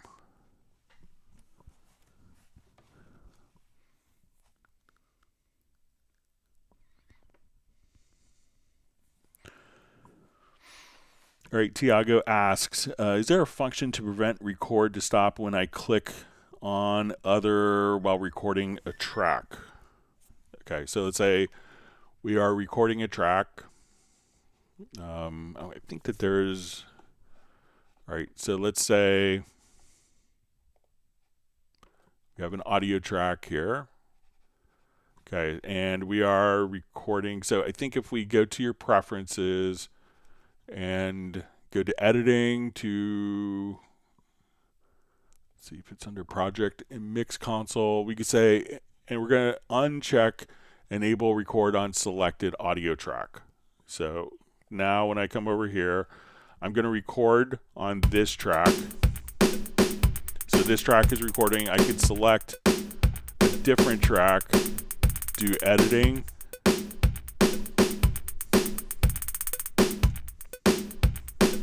So let's say, okay, now I will just take off the loop. Sorry.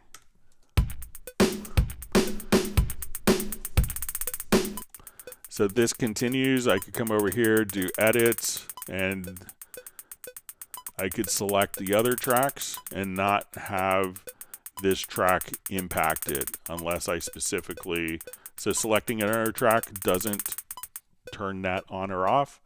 It will, so it doesn't affect the record status of that. And again, that preference is when we come over here to editing, project and mix console, enable record on selected track. So try disabling that and see if that does the trick. And I think that there is a, let's see if it's in,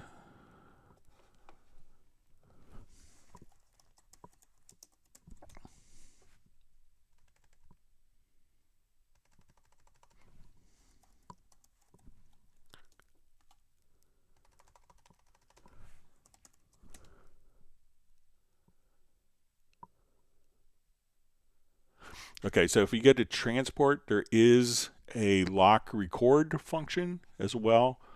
So let's say I'm recording on this track and I'm going to assign it in my MIDI remote. So let me just switch this to untitled. All right, so I'm going to search for it. So we can say lock record.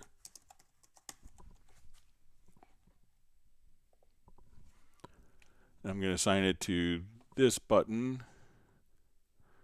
And I want this button to do unlock record. So now if I'm playing along, let's say I'm recording on this track. All right, and now I hit lock record. So now, let's see if I, and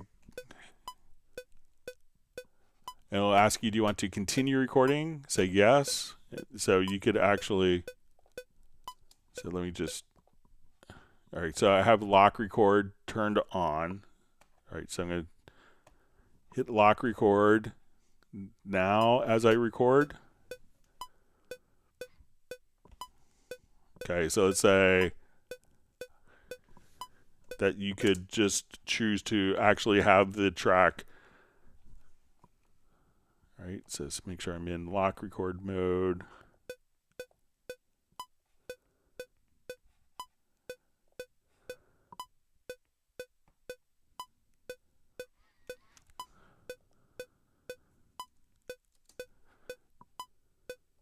And it'll ask you, do you want to continue recording? We'll say continue. So you could also experiment with the lock control. So if someone just, like, this is great if you, like, someone comes up and hits your space bar. And you're like, okay, I want to continue recording. So this way, you know, your drink falls on your space bar in a live gig.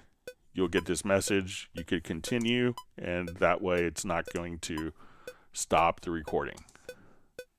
So try that as well, Tiago.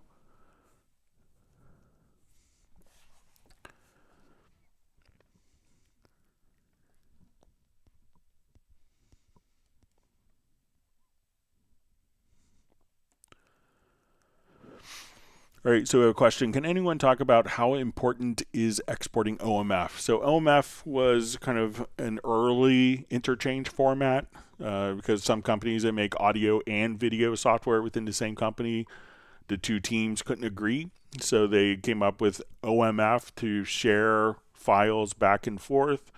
That has kind of been, and it was kind of a bit of a non-standard standard. There's lots of variations in that. So a lot of people have migrated to AAF, which is kind of an updated version of OMF. So I think that most people that are exchanging projects between different programs would utilize AAF because it's going to carry more information over. Let me clear my throat. Than OMF, but there's still some programs that are limited to not do AAF. So OMF is a good choice, but I wouldn't say it's as relevant as it was 20 years ago. So I think AAF has a lot more.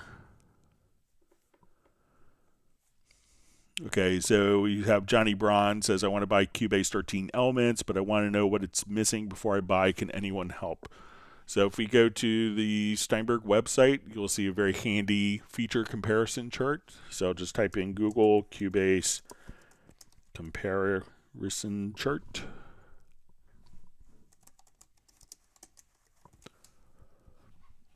And you'll see compare the different versions of Cubase, pops right up. And then once you're here, you can see kind of a detailed view of the differences. So for general,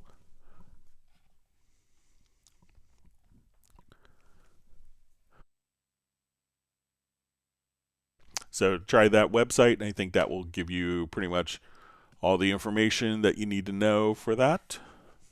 If you have specific questions, you could email me at clubcubase@steinberg.de. But yeah, take advantage of the sale.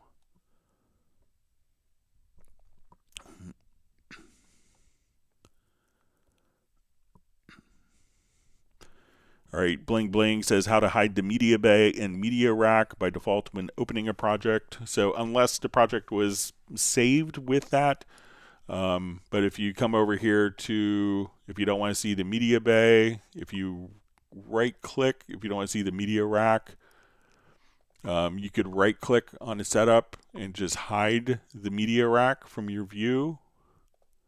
But this may just open up depending on what the status was of the previous project. So this might be project independent.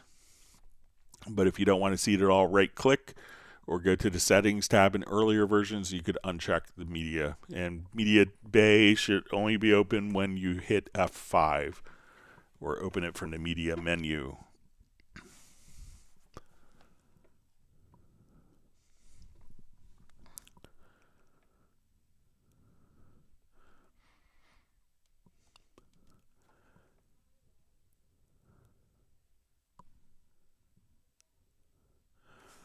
All right, Steve Green says, Greg, I have 5 audio tracks in a project. I tempo detect one of them, import groove agent pattern. When I put the tempo detected track into musical mode, the other tracks jump out of sync. So you probably don't need to set that track to musical mode. So let's come over here. I'll just do new project. Because otherwise, because you're basing the tempo on the original file and you don't want that. So I would probably not choose to place the tempo detected file in musical mode since you want that as the basis for other tracks. So let's come over here. I'll just do a quick.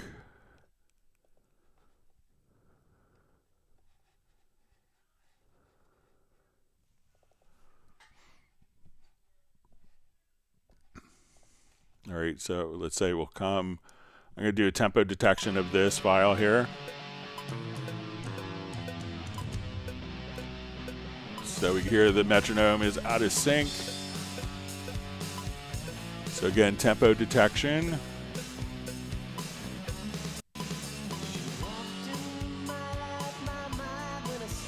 All right, so let's find.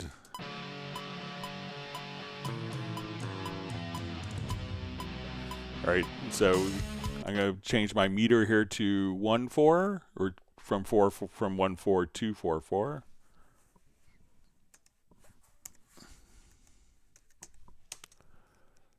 Okay, and now, so we have our varying tempo. So if I wanted to add a groove agent track to this and have it play in time, so let's say we'll just add maybe a percussion agent and full groove agent.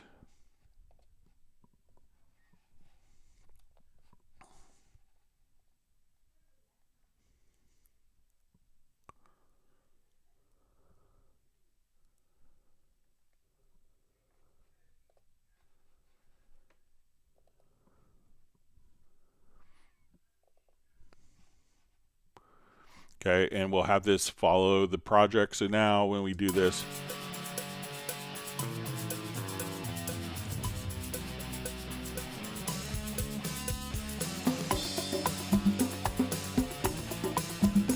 so this is following, but we don't need to set this into musical mode because the other tracks will follow this track. So there's no need to take this track and have it kind of refollow itself. So don't put that track in musical mode, leave it out of musical mode, and the other tracks will follow the timing of this particular track.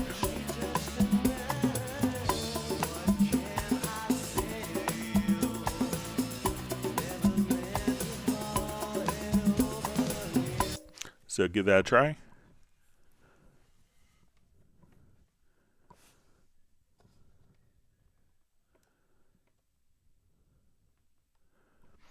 All right, so we see Uno Momento is happy to be back on our daylight saving time in sync between America and Europe. So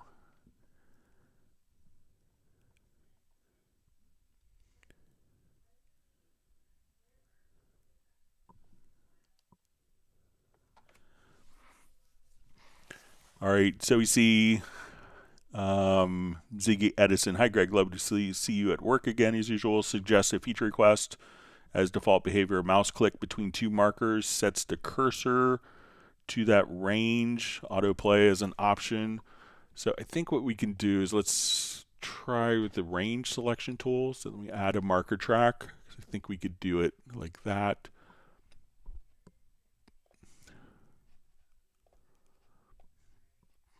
Okay, so we'll drop a couple markers. So I think if we go with our range tool, we could just double click with the range tool, and then if you want to hit Alt P, Alt or Option P, so double click with the range tool and hit Alt or Option P, and that will play that range and cycle it as well.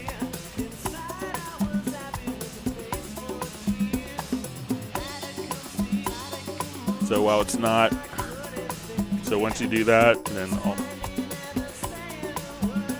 so let me know if that helps, because you could just double click with the range tool and that will globally select all the different tracks within that range, so including tempo tracks, as you can see.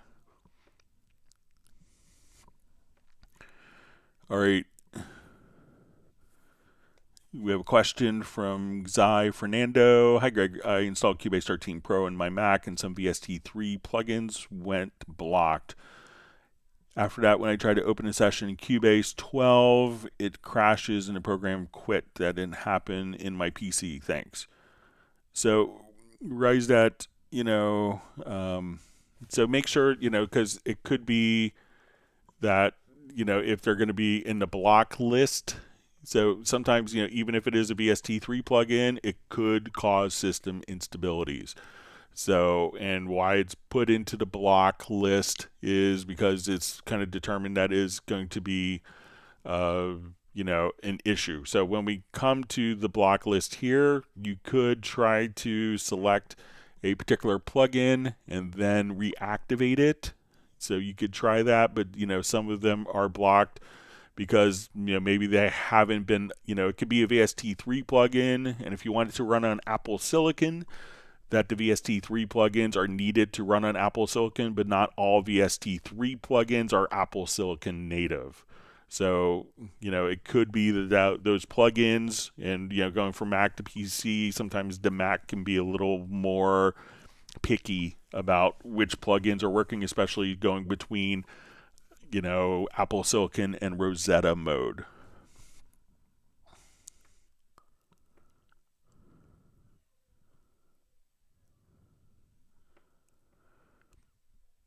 All right, so we see Gareth just asking, was the Steinberg guy on holiday or business? I think I haven't talked to him, but it seemed like it was maybe a quick spring Easter trip. So, but I just saw some pictures he posted on Facebook.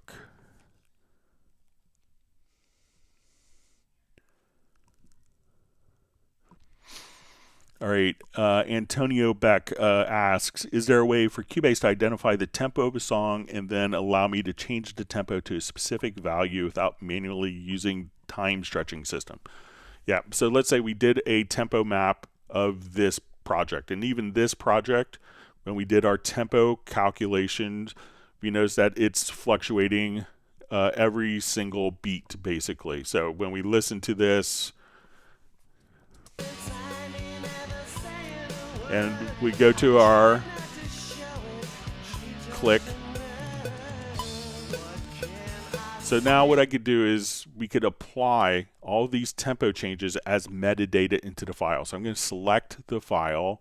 We'll go to Audio, to Advanced, and set, we'll say set definition from tempo. As soon as we do that, now this audio file has all these tempo changes. So if I want it, even if it was fluctuating in tempo, which we see here, I could just say, turn off the tempo map and say, okay, I want it to be 132 beats a minute. And now I could play back as steady tempo, faster or slower.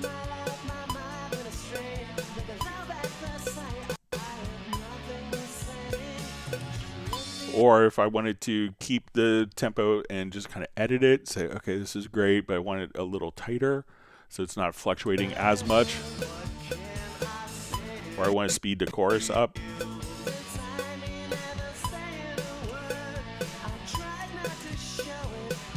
So now it goes into the chorus. We can speed it up a little bit, give it a little motion. So you could do all sorts of great stuff without having to manually time stretch. All right, so you see Michael Teams says that was the revelation of the day for me. So he's in Jazzy says, yes, the 1 millisecond nudge was a new experience to me. All right, I know we had questions that were sent in, so let me get to those. Thanks for all the incredible questions from everyone. I hope everyone's learned a new tip or trick, and if you have, make sure you hit the like button. All right, so let's get to some of the questions that were emailed in. Let me jump to my Word document here. All right, so we had a question last week on about how to easily put in guitar chords in the score editor without the notes. So I found it in, like afterwards, I found a much easier way to do it. So let's take a look at that. And this was creating like the chord diagrams.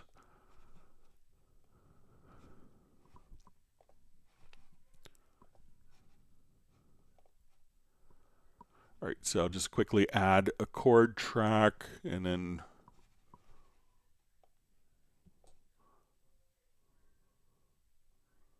or I'll just add an event, add a MIDI.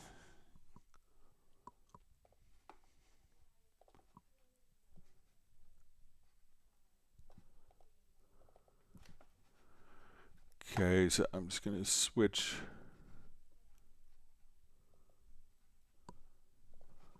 We'll populate.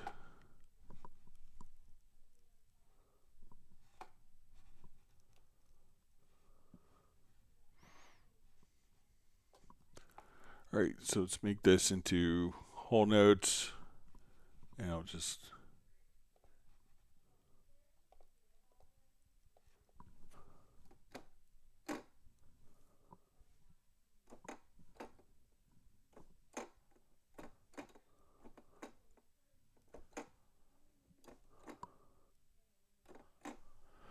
All right, so let's say we're looking at this in our score editor, and let's say we want to, we could choose to make chords. So I'm going to select all of the notes here, click on the C7, and we can see our chords laid out for us.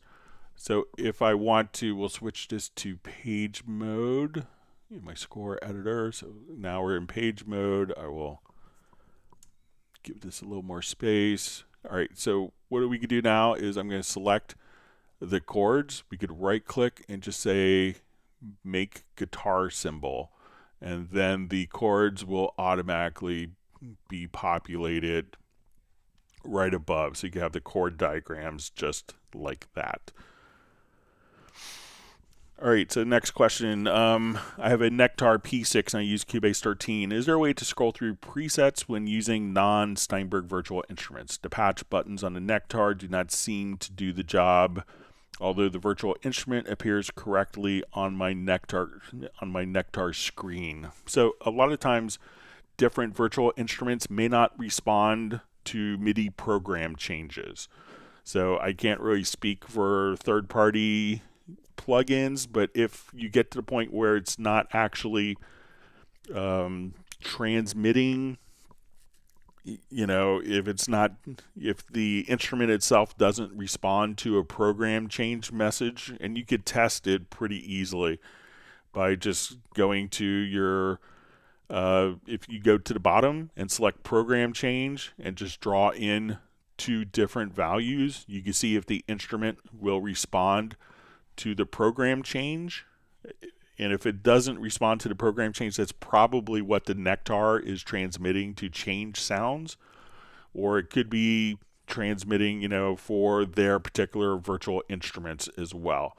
So check to make sure that the instruments that you're trying to, it's not working with, respond to MIDI program change. And if they don't, then it's probably not a way for the controller to easily switch between the different sounds.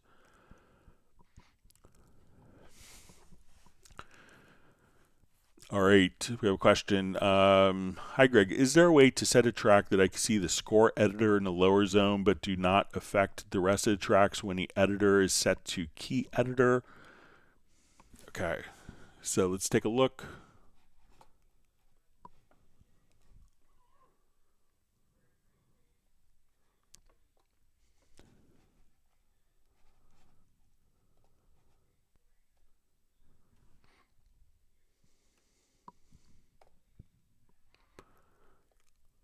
All right, so quickly revert this.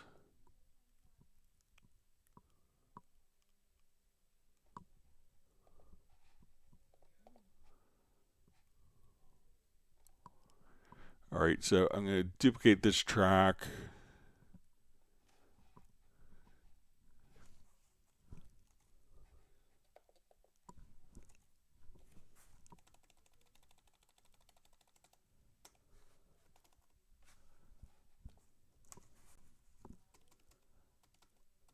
Okay, and I'll just kind of move the notes around a little bit. So let's say I want to see this track in the score editor in the lower zone. And then let's see if we go to open. I'm going to take a look at the same part here. And let's move this around. Let's go to this editor and open up the editor screen. So this way I could have my key editor open on the same part and see it in the score editor simultaneously. So if I want to come here, we could say, okay, I want to take all these notes, delete, and we can see that those will be gone in the score editor. So that way you can see the score editor and the MIDI editor as well. All right, so next question was how to set default font size for for text inserted in the score editor. So I think if we go to your score settings, which is just clicking right here, we could say let's go to text And at this point, we could choose your font. So you could choose just about any of the fonts and the font size right there. So if we want to insert text, let's make it a obnoxious font of 30. So as we go to enter in text,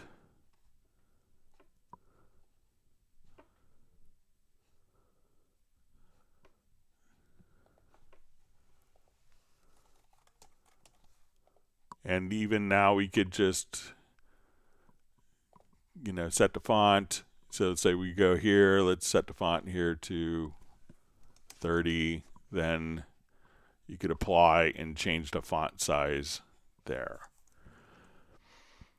All right, so we had a question, how to see all the bar numbers in the score editor. So sometimes we may not see, or we may see just the first line of the bars in a notation editor. So I think if we go to project and maybe under notation style, bar numbers. Okay, so we see first, let's just try to type in 1 here, hit apply, and now we could see the bar numbers on every single measure. So it will default to first, which is the first measure of each stave, each system. So again, go to the score settings, go to project, to notation style, scroll down to bar lines, bar numbers, and show every, instead of first, type in 1, hit apply, and then it will number every single measure.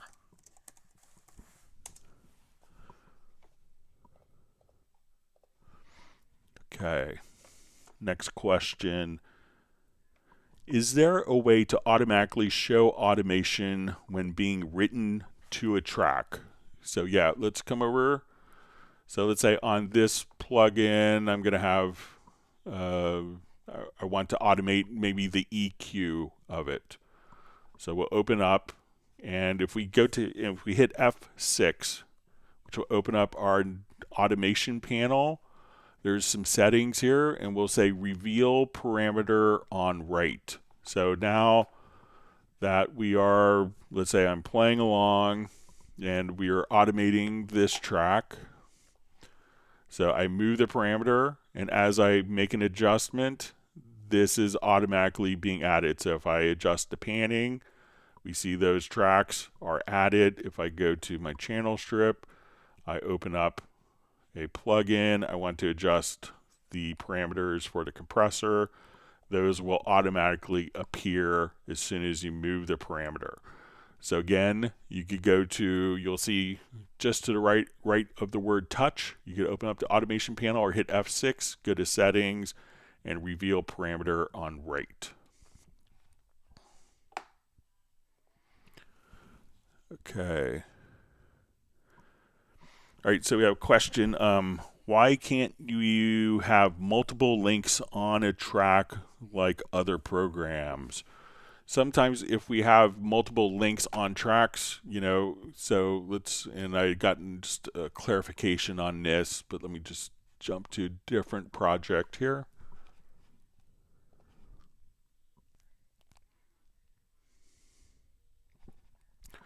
All right, so let's say we have links. So we go to our mix console here, and I want all of my drums to be linked. So we could assign these to a link. So we come over here, we could assign these to link 1, and as we adjust our volumes, all of these will be linked. But if I wanted to link, other sources together, it could be a little tricky. Now, why that is you may want to, let's say you had drums and percussion and bass linked together. Then if you move the bass, that could affect your drums, but you may not want all the other drums to be linked. So having multiple links can get you into really bad places quickly in a mix from inadvertent control. So, but what you can do is if you wanted to, even if these were linked together, is just, select multiple tracks and you could override. So let's say I want to take this track and this, and we could enable quick link by holding down this key or holding down Alt or Option plus Shift, and we could quickly link those elements together. Now another approach is, let's say we want to do drums and I want all of my drums to be linked. We could nest these. So let's say I want to create a VCA. So we'll say we're going to have a VCA fader that's going to be linked for all of my drums. So I could do that. But I could also say I want to take my kicks. So I have 3 kicks, and now I want to right click here and let's add a VCA fader to the selected channels. So we could just come over. So let's take a different, so let me add, so let's say I have all my drums here. I want to take this, I want to take my kicks. Let's say before we add a VCA fader, I'm going to take my VCA fader to my kick channels. Okay. Let me just kill my link here. Okay, so add VCA fader to those channels. All right, so we have my kick VCA. I have my snare VCA. And let's say I want my toms VCA.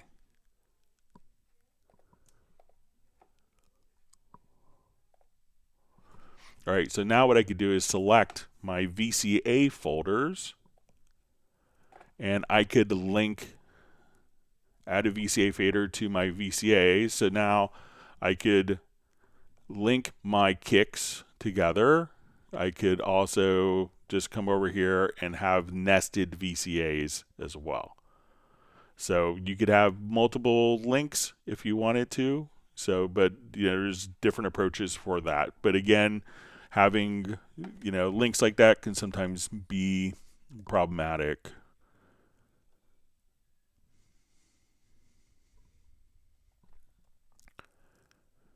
Okay, so we had a question, how to add track presets to multiple existing tracks without adding new tracks.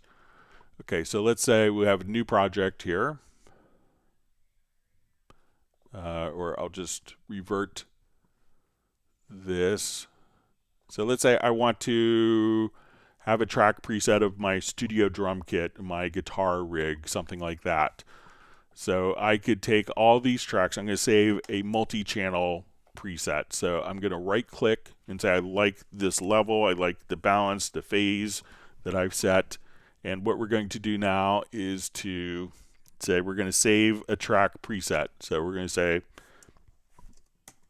April 2nd drum multi. Okay, and we hit OK. So a lot of times what happens is we could select these tracks. I go to load a track preset, and as soon as we do this, we could say, okay, I want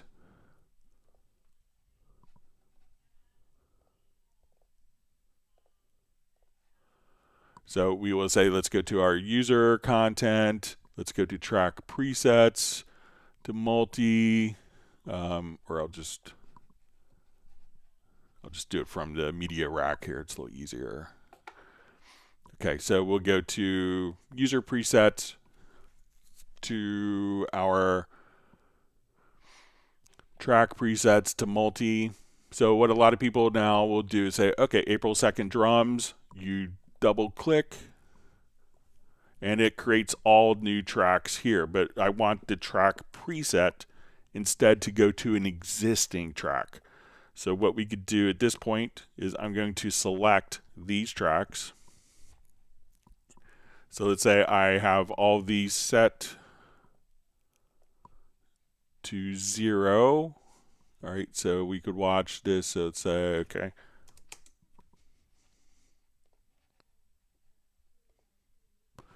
Okay, so what I could do now is instead of where I don't want to create tracks, I'm going to select my multiple tracks, drag over the track preset so that the green arrow is in the center, and now all of the track presets will be carried over directly to that particular track for you. So that way we could just say, okay, just take those settings, drag it over, and that would be all you'd have to do.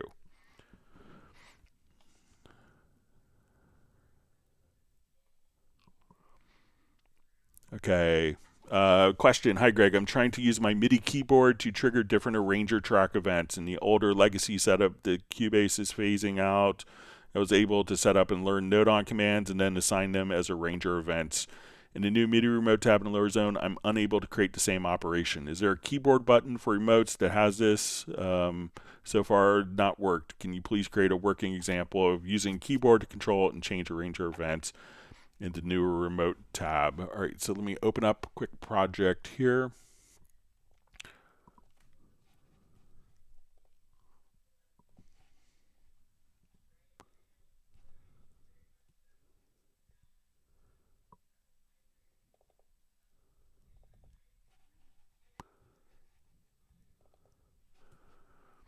Okay, so I'm going to go to my MIDI remote at the bottom here. And all we have to do, so we'll go to our MIDI remote. I'll just go to my Untitled page. I'll say, let's come right over here, go to your key commands to arranger, and then you can say, okay, this will be arranger 1, apply the mapping, say arranger 3, arranger 4. So now as we play back, let's activate the arranger mode, and while it plays,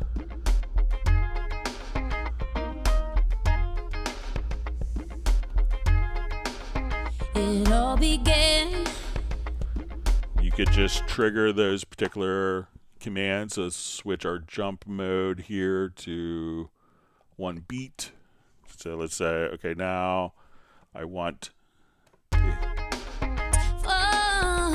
All little ones you kiss.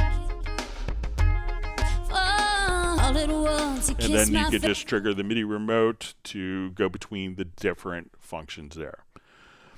All right, now we had another question about how to map the MIDI hardware controls for, let's say, our focus quick controls for the different parameters and different plugins for like on the channel strip. So how to control our different parameters. So when we go to our MIDI remote, we can say, okay, we're going to have our focus quick control. And let's say we go to our MIDI mapping page. And as soon as we go here, we can say, let's go to our selected track. And we can see our insert and strip effects. We go to strip, let's say our compressor.